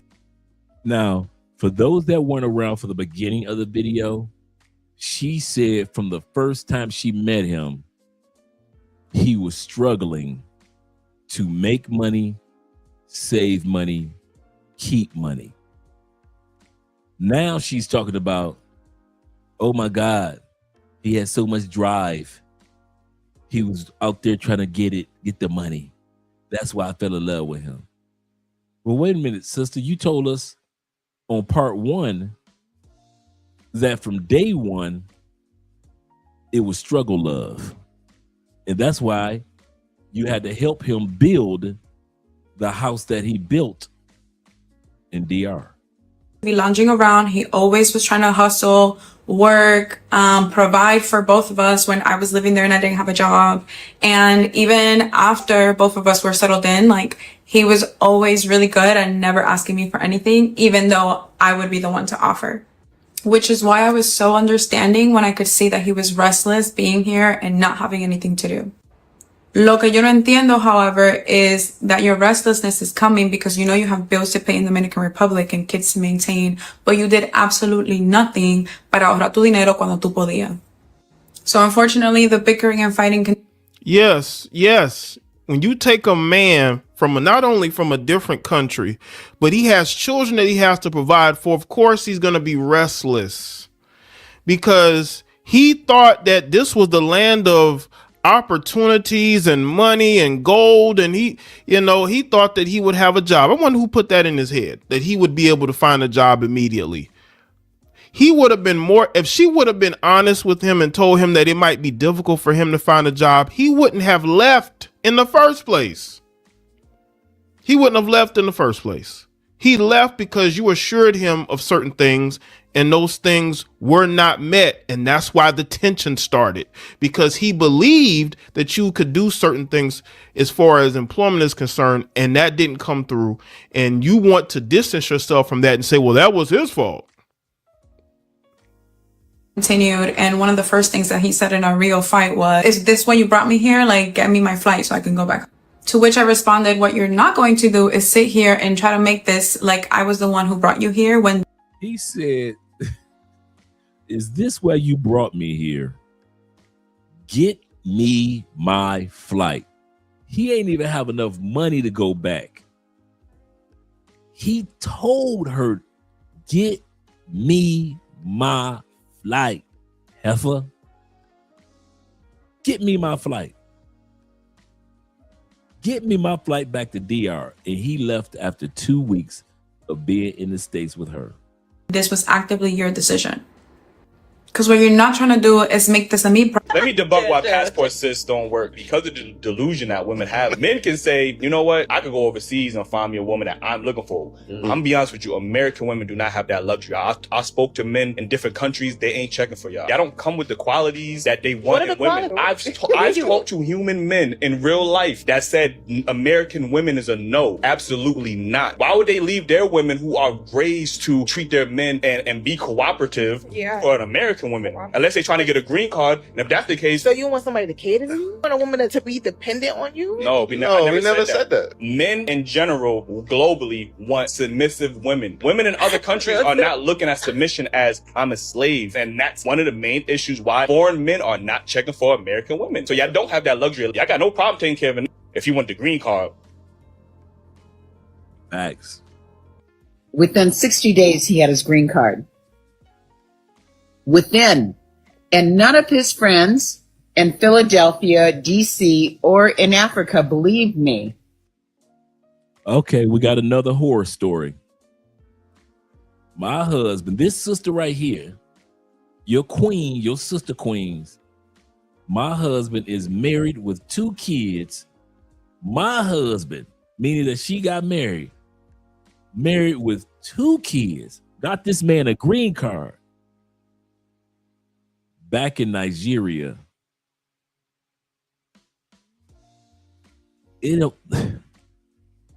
these women, the things that they would do for another man that they would not do for us. Or believed him. So I said, I live so close to the border of Canada. Let's go spend the weekend in Canada. Just to show his friends he's got his green card. So then he said he wanted to go to nursing school. Absolutely. I back you 150% because I want him to do well. And the president of the small town that I lived in from Nigeria. So I made a point that he didn't feel lonely from his countrymen. This is the president of the university in this town. This is his son. They became fast friends. So me being, I will say naive, I said, they always want to say that they naive, man. Casual Germ says this with the $10 love. He said, I know we're joking and learning, but many men get just as caught up being complacent on foreign land. This is true, brother. On foreign land in the Asia Pacific, aka the Philippines, for example. The rooster in the backyard doesn't lie. That is so true. So yes, we talked about that earlier. Men go through it, but tonight's topic is the ladies. Yes, men go through it, but tonight's topic, men don't do, let's put it like this. Men on a mass scale have not paid for houses to be built. A few people have done this, but not on a mass scale. Men have not sat back and decided to marry a woman that was already married in our home country. I'll say this again. This scenario right here is a woman that married a man that was already married in another country. This is very common. You do not hear this about men. Men do not marry married women in other countries. In the Philippines, if you get caught smashing another man's wife, you can go to jail. You can go to jail in the Philippines if you get caught having an affair with another man's wife, a one-night stand with another man's wife. I don't care if she was pay for play. You will be locked up in the Philippines. That's how serious they are about marriage. So that's what women do. Another example we're going to hear tonight. A young lady used her college loan money, sent it to men in another country. Men don't be doing that. We do not get our money, go to school, enroll, get your FAFSA application completed, get your college loan money. And then as soon as we get our college loan money, we're going to ship it over to DR. Men ain't doing that, but the women do. We're going to hear tonight about a woman that refinanced her house and sent the money to Africa to a dude who she ain't never met before. Men are not refinancing houses to send the money to some chick in Brazil. We ain't doing all that. We might do some stuff. You are right, brother. There's a lot of stuff that we can sit back and say, come on, fellas. We know better than that. But we are not refinancing houses. You're going to hear about this tonight. That's the crazy part that makes us different. IMF says this. He say, that's what I'm saying. He say, these chicks know the dude's married and want to flex that they stole them from another woman. Oh, yeah, Vic. Yeah, we're going to hear about that tonight. Yes, sir. Refinance the house and sent the money overseas. Sent the college loan money overseas. Let's go. Let's listen to this sister. All of them talk about they naive. I was young. I was dumb. He said, my dad is sick. I should have known. I should have known. I should have known. Not the sick. I have to go back to Nigeria. And I said, oh, I've always wanted to go. I have a passport. I will go with you. Oh, no. And let me put this in there. He wanted fufu. I made him fufu. The stew, the goat stew, I would go to the Mexican market and get chivo. Chivo is goat meat. I'd make that for him. Anything, because that's the way I was raised. My mother, 1 out of 11, the youngest out of 8 girls. My mom, she kept the house. You be a good wife. So I kept on saying, I can't go with you to Elisha. So I said, okay, let me let you go. Bought him a car, but we're married now. So that's what you. So she thought, so she making him, his home meals from his home country. She's paying for his flight back to his home country. She's purchased him a car. He wanted to go to nursing school. Man, like I said earlier, if y'all American men don't stop playing around and get you a fake foreign accent, I don't care. Stop. If you got a Texas accent, stop it. Stop talking like you from Texas. You need to get you a Brazilian accent. You dudes from New York, cut that New York accent out. You need to get you a UK accent, mate. You dudes from Canada, if you don't start talking like you from Australia, like you from New Zealand, some dang where, having a foreign accent, you get the hookup. All you black dudes in Atlanta, y'all better stop talking like you T.I. and start talking like you from Nigeria, Ghana, or Kenya. It's time to take advantage of these accents because the dude with the foreign accent is winning. Winning. As long as you sound like you from Atlanta, they ain't trying to do nothing for you. As long as you sound like you are from D.C., they ain't trying to do nothing for you.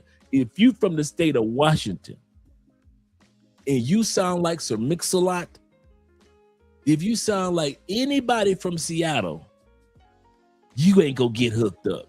But as soon like you sound like you from South Sudan, they rolling the red carpet out for you. They gonna buy you a car. She said she put him through nursing school.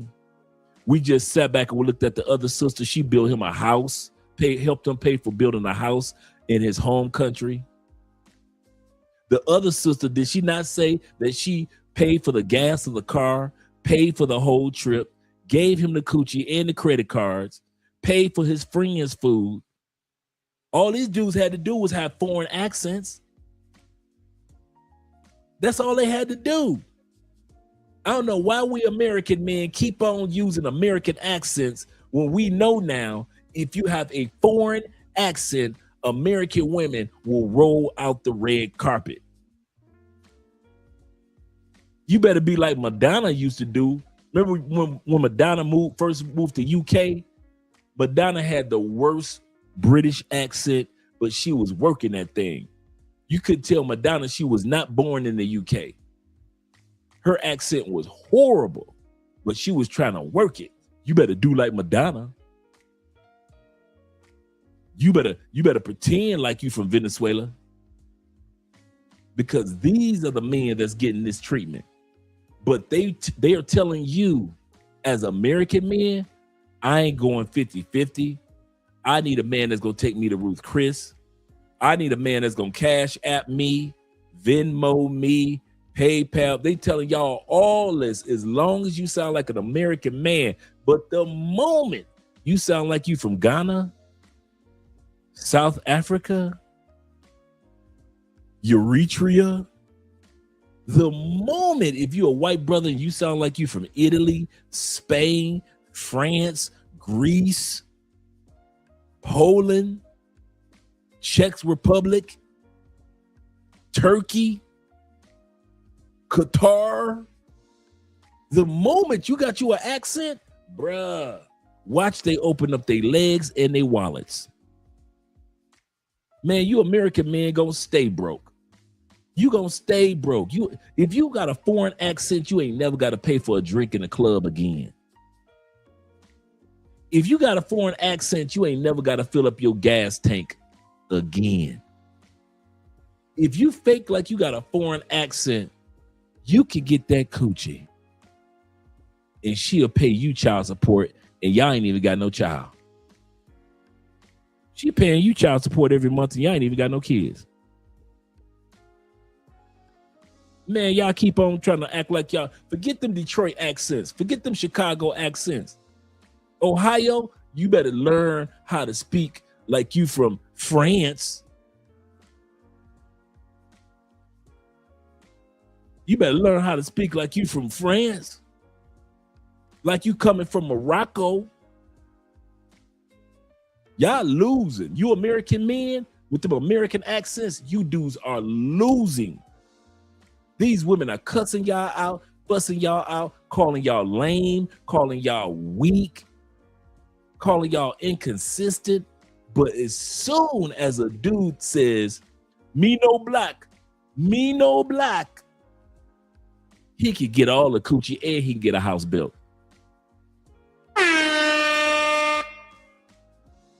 You better put that American pride to the side. You better put that red, white, and blue.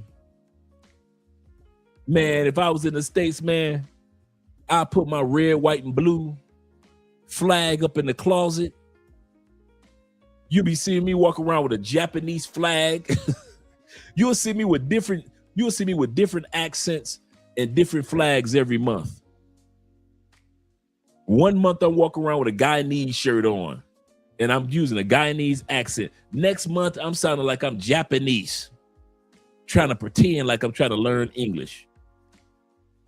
Next month, I'm going to be sounding like I'm from Wales or Ireland. I'm going to be Black Ireland. I'm going to be Black Irish.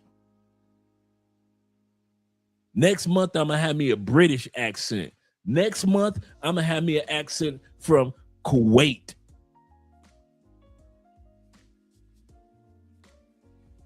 Next month, I got me an accent from the Virgin Islands. I am going to have all them accents. Ain't no way in hell I'm being in the United States talking like you Americans. My English going to be so broken up. You think my English is about to go through a divorce. That's how my English would be. It would be all broken up, like a bad relationship. Every other word would be mispronounced. Anytime you got a sentence with 7 letters, I only know how to pronounce, 7 words. I only know how to pronounce 3.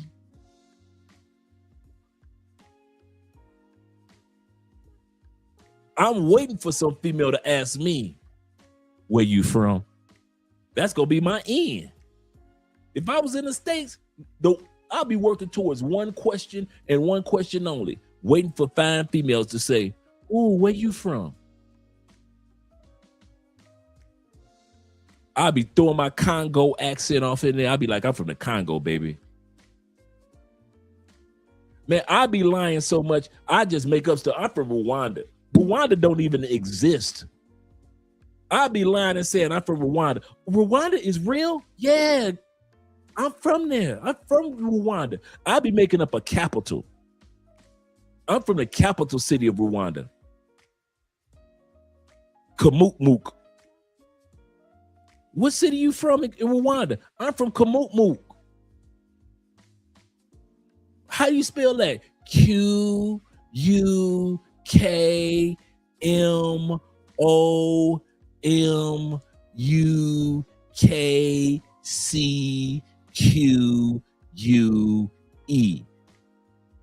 Kamukmuk. That's the city I'm from. I'll be walking around like, hey, where you from? I'm from Kamukmuk. You know he from Kamukmuk. Where is that? In Rwanda? Really? I thought Rwanda was fake. It was in the movies. I live in Kamukmuk in Rwanda. All of a sudden, all these Atlanta chicks be building houses for me, financing cars. I be like, I want to build a house for myself made up. I be telling chicks like, baby, I want to build a house for us in Rwanda. But vibranium is so expensive. I can't afford the vibranium. If you just give me, all I need is about 200,000. I could build us a house of vibranium. I be having chicks give me money to build vibranium motherfucking houses. Vibranium houses, bro. Y'all be talking about, hey Dre, what's up, man? Hey, don't speak to me in English. Don't be speaking to me in English. What's up? So how's it going? Hey, I just had Lil Mama build me a house in where? Kamukmuk? Where? Rwanda, dog. You got females thinking you from Rwanda? Man, she just built me a house made out of vibranium. She just built me a house made out of vibranium, bruh. So when I tell you American men, stop using your whatever city you from, Philadelphia, stop talking like you from Philly. Stop it. Talk like you from the Philippines, not Philadelphia, Philippines. Get you a Philippine accent. I didn't even know they had black people in the Philippines. You'll be like, Y'all been to Thailand enough to learn enough Thai to where y'all can go back to the States and pretend like you was born in Thailand. I didn't know they had black people in Thailand. I'm from the village. I'm from a small black village in Thailand. And you throw that little bit of Thai that you learned when you was on Walking Street in Pattaya, you throwing Phuket Thai at her. She don't know no better. She from Atlanta. Next thing you know, she buying you a car and giving you a gas card.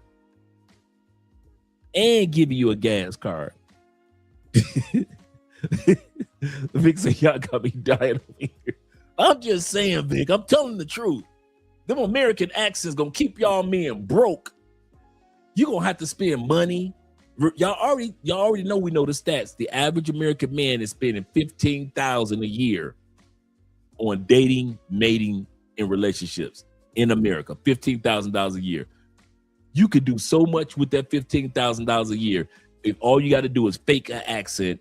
And now you can double that. You can have your own $15,000 invested it over here because you know that this American woman is dumb enough to give you $30,000. She gonna learn she gonna be learning recipes from your country that don't even exist. What recipe is that? I learned this online. It's a Rwandan recipe. You be like, wait a minute, you mean she gonna be on TikTok learning how to make grits. I'm making a XX grits. She gonna be making you Black Panther porridge. I'm making my baby Black Panther porridge. The Black Panther pudding. You gonna have Black Panther pork chops. She gonna mix it up as a dessert. Rwandan watermelon. All type of recipes that don't even exist in a country that don't even exist. And you live in the capital of a country that don't even exist. But hey, you got a free car out of it. Y'all better stop leaving. Go ahead. Y'all think I'm playing. Okay, keep laughing at me. Hey. I might come to the Black Manosphere Conclave with a fake accent. But I might not do it because I know that attracts women in the States. If you got any type of accent in the States, it's going to attract the women. They're going to be Googling, what accent is that? Oh, he's from Rwanda for real. I'm telling you, boy. I'm telling you, I'm from Kamukmuk. QUKWKKMOOMUKCQUE. Kamukmuk. You're going to be enjoying the Black Panther pudding. It don't even exist. She just made it up. It's just going to be all dark chocolate pudding. I'm serious, man. Y'all laughing. Y'all see what these women doing? Sister says she bought that man a car. You can't even you men in the States can't get a woman to buy y'all a box of crayons. You can't get a woman to buy you a box of crayons in the States. And these foreign men are getting cars and houses. These chicks are refinancing their houses to send the money to the foreign man. And you guys can't even get a box of crayons. You can't even get a chick to buy you a pack of 9-laters. You can't get a chick to buy you a pack of 9-laters to give to your child. The banana 9-laters. The strawberry 9-later. You can't even get a pack of strawberry 9-laters with 7 in the pack. And these dudes are getting houses built and bank accounts.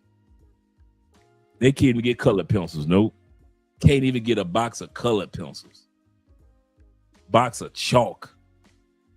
You can't get a chick in the States to buy you a bag of charcoal for a barbecue. And these chicks are sending money to be houses to be built in other countries. Get you a foreign accent, you'll thank me. Became fast friends. So me being, I will say naive, I said, he said, my dad is sick. I should have known. I should have known. I should have known. I have to go back to Nigeria. And I said, oh, I've always wanted to go. I have a passport. I will go with you. Oh, no, no, no, no. And let me put this in there. He wanted fufu. I made him fufu. The stew, the goat stew, I would go to the Mexican market and get chivo. Chivo is goat meat. I'd make that for him. Anything, because that's the way I was raised. My mother, 1 out of 11, the youngest out of 8 girls. My mom, she kept the house. You be a good wife. So I kept on saying, I can't go with you to Elisha, So I said, okay, let me let you go. Bought him a car, but we're married now. So that's what you're supposed to do. He needs transportation to get to the college, to go to school. So he left for Nigeria for 60 days. I never heard one word from him. I did not hear one word. And I would call him, is everything okay? Is your father okay? Is there anything I can do on my end? With the president of the university, he's from Nigeria. Maybe we, nothing. So then let me tell you something. I did something to my back or something at work. So I didn't go to work. And I thought, well, I know I'm pronouncing his name incorrectly, but I'll try to learn how to say it correctly. Maiwa. I'd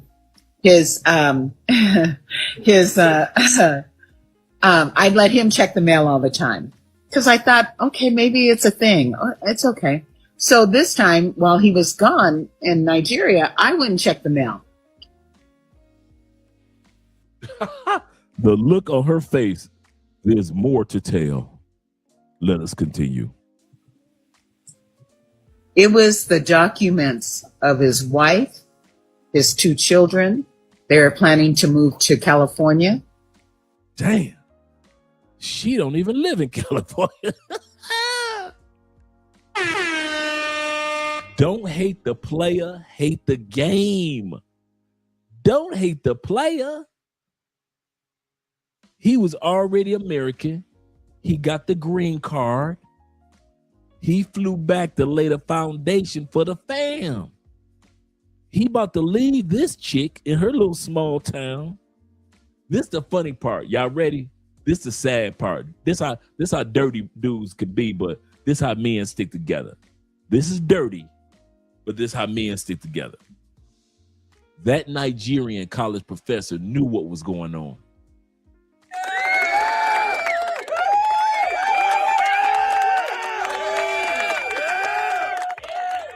That Nigerian college professor who she introduced him to, he know his people. He know when she said, I haven't heard from him in 60 days.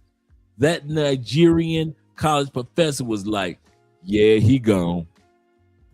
Yeah, he got a family over there. But he ain't want to break her heart like that. But that Nigerian college professor, he knew what was popping off. He just didn't tell her. Because he knew she wasn't going to believe him.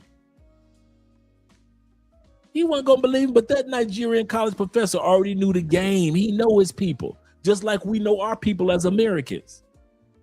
We know how Americans move and how Americans act. That man was like, yeah, the hustle is real. Shout out to the Nigerian pride.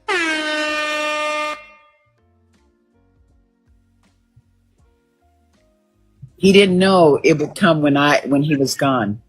And I told my friend from Ghana, I said, what do you think? Should I open it? And he said, open it. And I said, no, it's addressed to him. I cannot, betray his trust. He said, open it. Opened it. It was his wife's credentials, his kids' school credentials.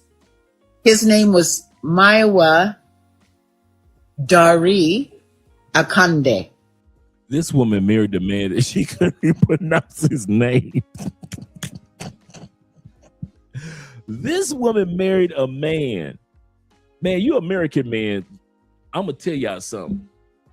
These stories with the Passport Sisters just let me know how weak we are as American men, because these foreign men with no money get away with mass murder.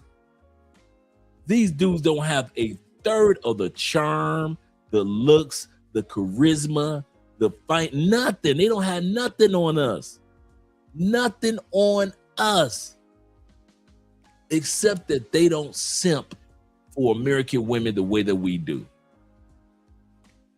All night long, we've been listening to dudes from other countries come up with no money. And these American women are bowing the knee with the credit card, bowing the knee like the Game of Thrones, dropping the credit card in front of the throne, bruh. The last chick that we looked at, did she not say she's in Ghana with diarrhea? This man has her in a village with no public bathrooms. He got her with diarrhea, taking shits in public, pissing in public. They ain't gonna let you do that. They will not let you get away with that. You can't get a box of crayons from these American women. But the African dude with no money got them chicks over there shitting behind trees and bushes in public, got ants crawling up their leg, wiping their behind with leaves in old potato chip bags, wiping their behind with old potato chip bags, leaves. Come on, man. They just confirming everything that these women say they won't do for one man, they'll do for another man. Everything that they say they will never do for you, these women are doing for these foreign men. And we've been watching video after, how many years have we been watching these videos? At least 3-4 years. And we've been watching these videos over and over. And all the stories are basically the same. When the women came out they wallet like crazy.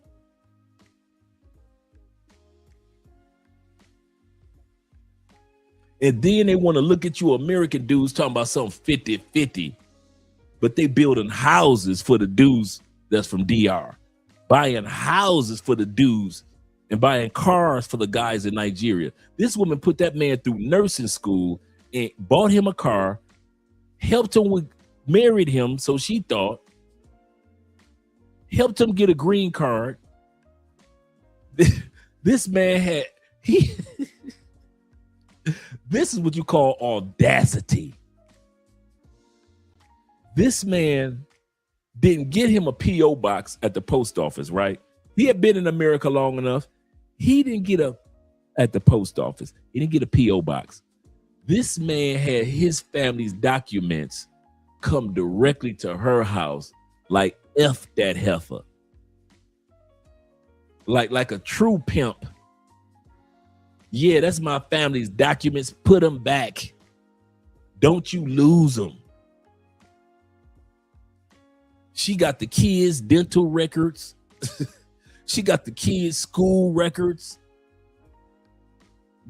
She got their marriage license, family photos, joint bank accounts, all the information, all the documents are there. Birth certificates of all the kids and the wife.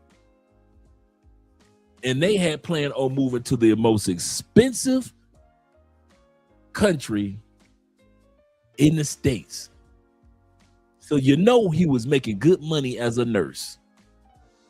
California. They had planned, T-Mac, Jay Fleming, they had planned on moving to California with all you California brothers. Shout out to all you Cali dudes. Let me show some love to you California dudes. There we go. They had planned on relocating to California. So he was making good money as a nurse after she had paid for him to go through nursing school.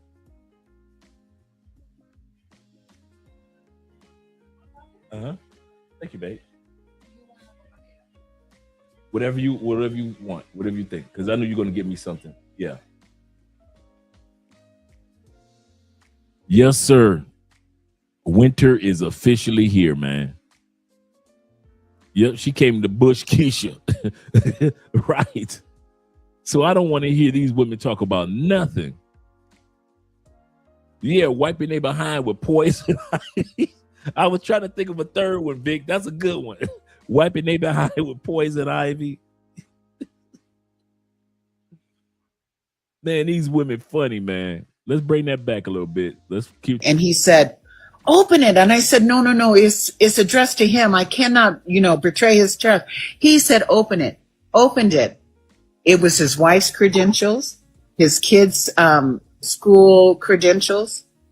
His name was Maiwa Dari Akande. So my last name wasn't even get to be. Gidigbi. I was shook and I said, okay. Now my sister worked for intelligence in the state of Washington. And I was telling her, because I'm the youngest girl. And so she ran him. She went to, what is it? Not INS or whatever you do to get your green card. And I should have known when we went for the interview, I had all the documents. The lady is looking at me and him. And she says to Maiwa, how many times have you been in this country?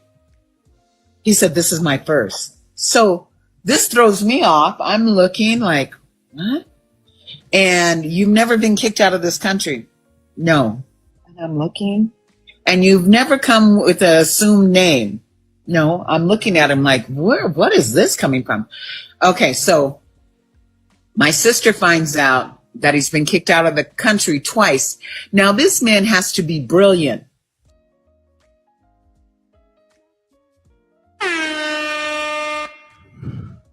This man been kicked out the country of the United States 2 times.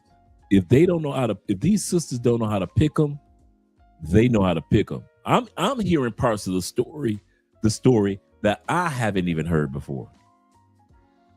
To get by the United States, he comes back in. This is his 3rd time coming back in. So I'm confused. So no contact while he's in Nigeria. So I said, okay. So I went to INS and I said, can you please, I went to the same lady. I said, I want to see the same interviewer for the green card because she gave him the green card. She approved it. And so I said, what did you see?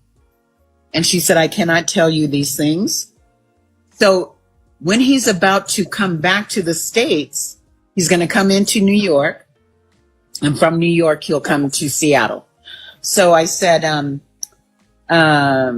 still hadn't heard from him.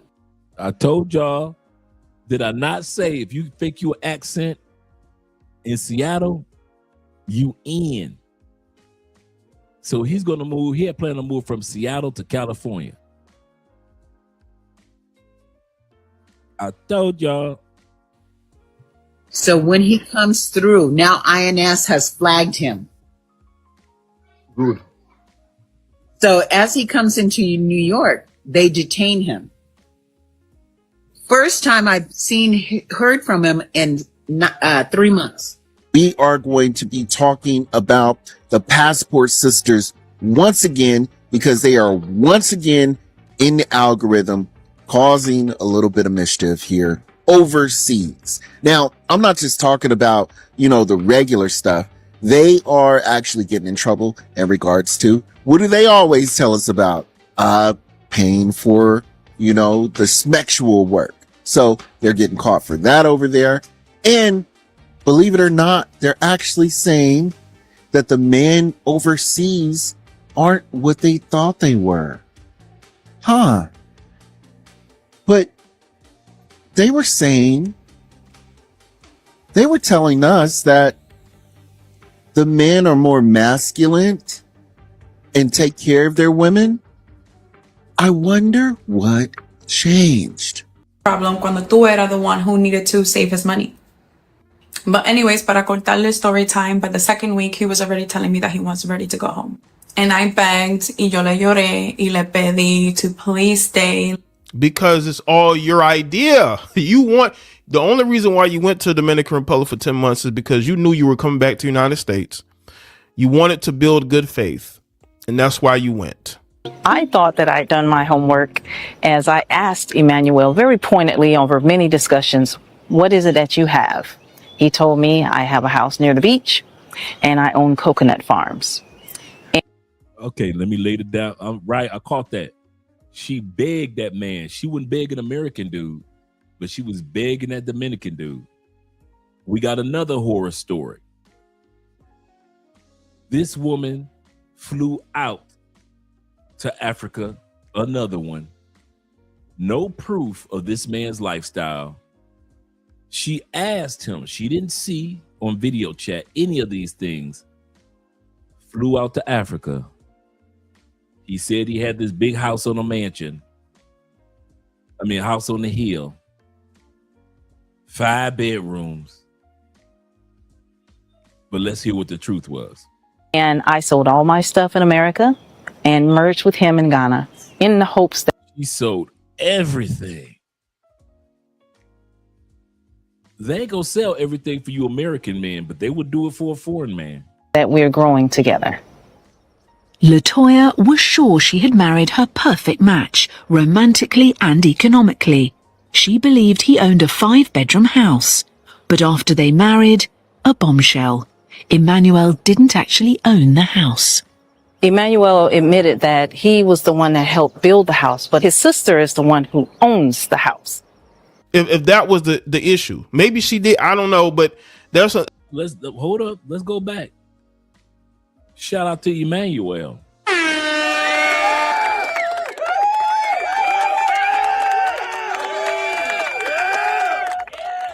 Emmanuel found another one. She sold everything that she had. Emmanuel said, I built the front porch. Emmanuel said, hold up, wait a minute now.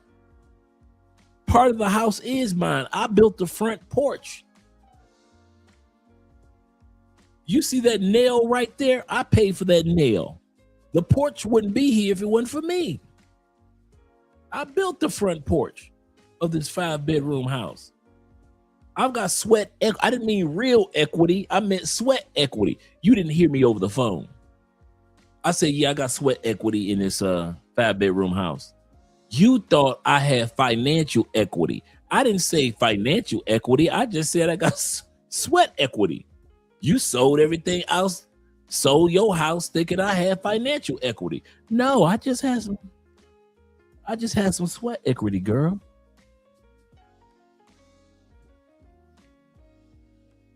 These passport sisters, bruh. Get your accent together, American men. Get your accent together because these women are falling for it in record numbers. Was sure she had married her perfect match, romantically and economically. She believed he owned a 5-bedroom house. But after they married, a bombshell. Emmanuel didn't actually own the house. Emmanuel admitted that he was the one that helped build the house, but his sister is the one who owns the house. If that was the issue, maybe she did. I don't know, but that's why I say I think there's some things missing here. Let's work this out. Wait, the papers are going to come. You're going to be able to start working. It doesn't make sense for you to go back and start working there when the money that you could be earning there, you can earn it here in your first check. But at the end of the day, it just wasn't enough. And he just made his decision that he was going to leave. And he did. I had told him that if he decided to leave, that our relationship was done because I was not going to be with someone who's going to come and only be here for 2 weeks and decide that they can't handle the pressure and just bounce. Pressure. When I moved to Dominican Republic. The pressure. It is. There are men in America right now who can't find a job. It's tough for Americans, especially men, to find a job. But you want this guy to come here who don't know the language, who don't know his way around, to just magically find a job. It doesn't work like that unless you have a job lined up, which is what a work visa would be for. And I lived there for 10 months looking for a job without finding one, just struggling just because I wanted to be with this man, because I wanted to give our relationship a shot. So you're going to tell me that I can go ahead and do that and I can fly back and forth for 4 years, spending my money, my time, and my resources, and you can't come here and sit there with me and struggle past 2 weeks? Struggle love. No. Struggle love. I thought you heifers hate struggle love. I thought y'all hate struggle love. Y'all talking about, I don't want no struggle love. Well, she was all for that struggle love, right? So ultimately we were going back and forth, but essentially I was just like, I can't do this anymore. And when he saw that I was really serious this time about ending the relationship for the first time, and I don't know how many times I broke up with him, he started feeling the heat. And so one Sunday night, he surprised me by flying back to the States, unbeknownst to me, knocking on my door without knowing my address. How did you get here, sir? And asking me to give him another shot. But by then it was too late. I did not recognize him. I looked at him and I didn't feel anything for him anymore, which it's hard to say, but just like the love wasn't there the way that it was before. So the next day I just told him he had to pick up his crap and go because I just couldn't do this anymore. And that's what he did. The first thing that he packed was his visa and he left to St. Croix to work. And then a week later, he went back to the Dominican Republic.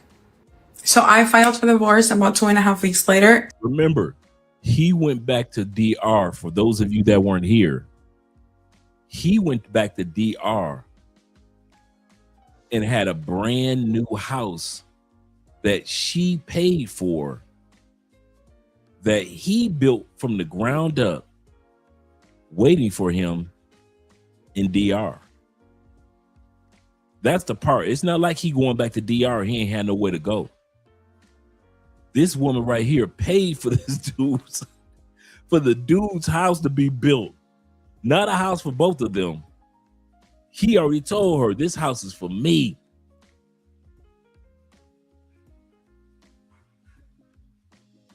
Crazy.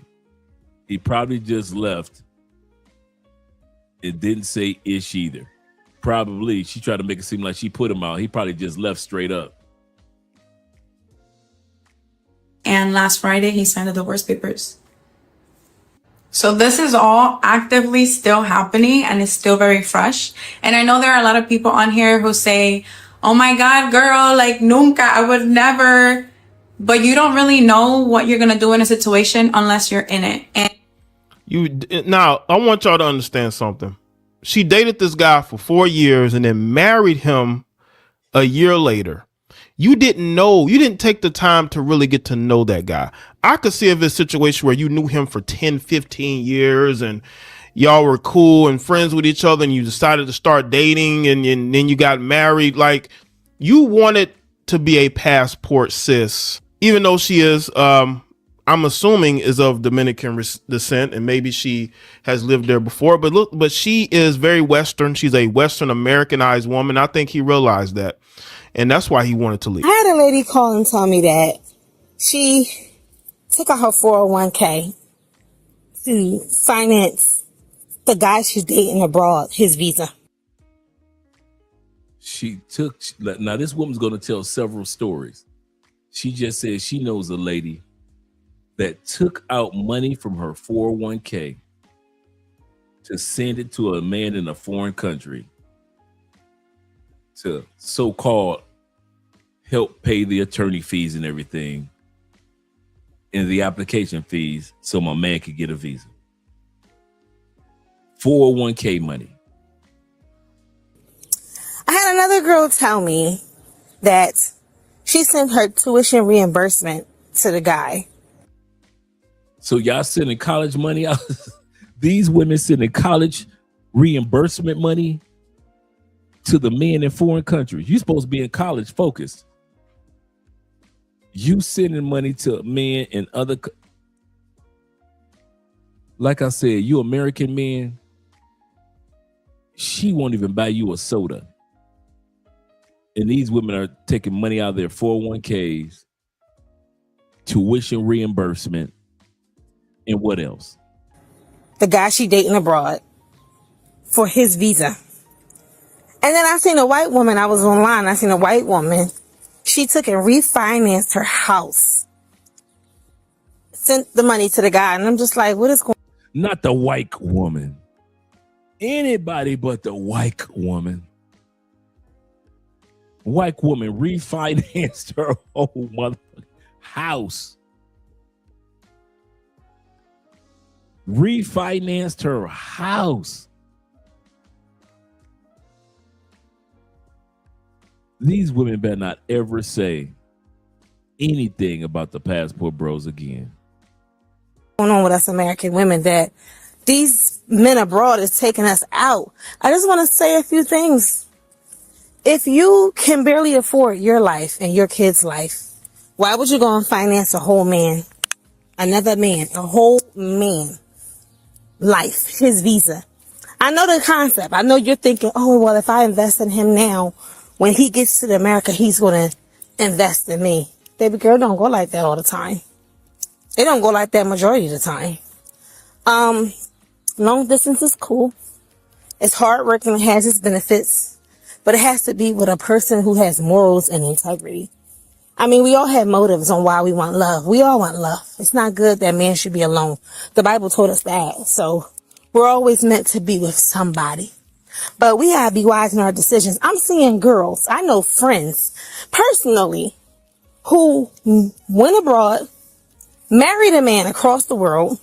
He's not here yet. He's waiting for his visa, but you're pregnant. I know girls that... Oh, my God.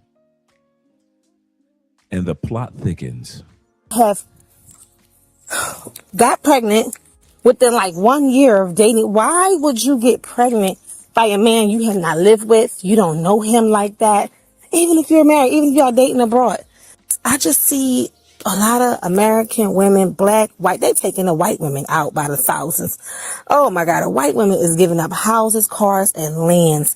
But if you financially can't take care of yourself now, don't think that you can take care of a man and finance his whole visa. And don't think that visa process is, once he gets over. No, then it's the next 2-year visa. Then it's the 10-year visa. God forbid he want his other his kids to come here. Then you got to finance that. It takes so much to go into this. And a lot of times they benefit more than what you benefit. And I just feel like it's not, sometimes it just don't be worth it. It's not for some chocolate dick. I get it. You know? But majority of the time, it don't be worth it. And I'm seeing my sisters, oh God, calling me stressed out, crying. What should I do? How long do this take? What's going on? It's just a lot of work. You financing, you flying back and forth to his country, back and forth. Since I did it so many times that it's just a lot. And if you financially can't do it, why would you? Because let me tell you something about men. Men gonna always put themselves first. Always. Always. Always, always. They're always gonna put themselves first.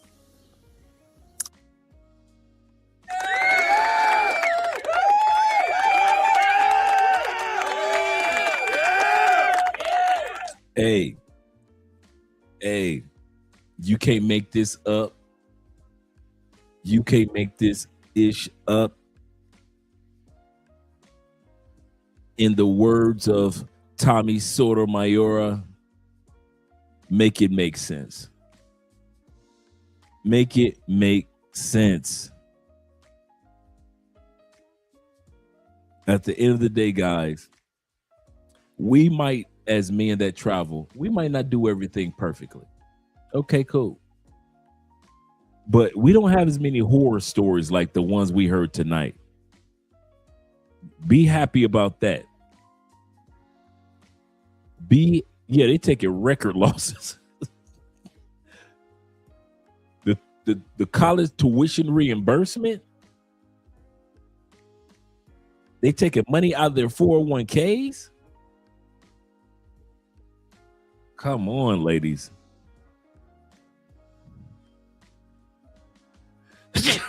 Ooh, I had to sneeze. Praise the Lord. Come on, ladies. At the end of the day, guys, we all, whether it be male or female, we got to be careful out there, because there are people that will prey on us as foreigners to them. And if it looks too good to be true, whether it be male or female, ladies, it probably is. And we need to get rid of that person, whether they be male or female. If we think in our minds that they are perfect, get rid of her, because she's not. But if you think that that woman, and for you ladies, that that guy is just a human being, well, you might have a chance that that's who they are. Just a human being with the rest of us. The mistake that we continue to make, those of us who travel as Americans, Canadians, and those from the West, we keep putting in our mind this pie in the sky image of these people in their foreign countries. We got to stop doing that. Whether it be men in Medellin getting drugged and never waking up, or whether it be women refinancing their houses and buying land for foreign men. Either way, we need to be careful. Shout out to all you guys out here. We've got a wedding that we're going to be attending tomorrow. I was looking forward to movie night. We got a wedding that we're going to be attending tomorrow. And then I'm going to be on a different live stream with my boy Sean D. Upshaw on Sunday. His live stream, which is This Could Get Ugly. So I'll be sending you guys the link to that to join us there. But shout out to all you guys. I knew you guys were going to have fun with this one tonight. I knew you would have fun with this one tonight, because these stories were crazy. And I got a bunch more. I got a bunch more Passport Sis stories that I put to the side. So don't think that these are rare incidences. Let's get ready to head up out of here. Let's get ready to head up out of here, gentlemen. Let's do an outro video.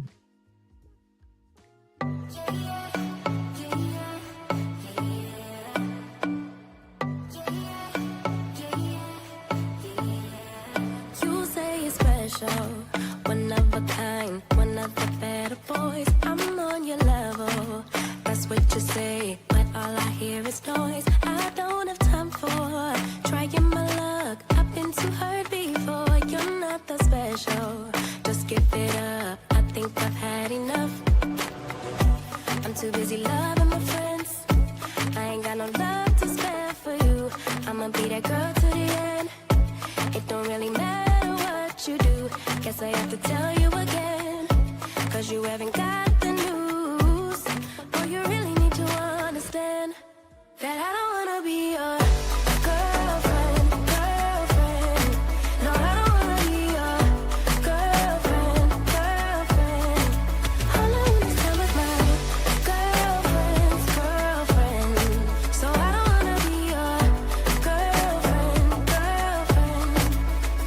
I know you want me, boy, I can tell. So deep under my spell. Sorry, not sorry that I'm no help, 'cause I'm full of myself. Boy, don't you worry, you'll find someone who wants you back, but that is not me. So give it up, haven't you had enough? I'm too busy loving my friends. I ain't got no love to spare for you. I'ma be that girl to the end. It don't really matter what you do. Guess I have to tell you again, 'cause you haven't got the news. Boy, you really need to understand that I don't wanna be your girlfriend. No, I don't wanna be your girlfriend. All I want is time with my girlfriend.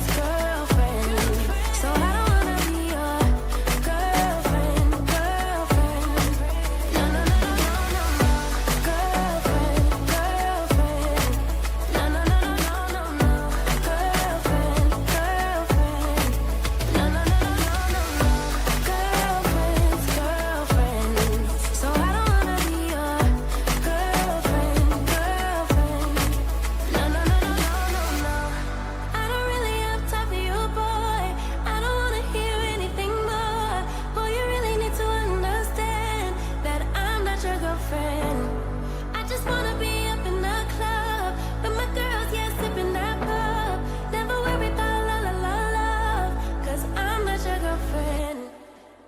Yeah, yeah.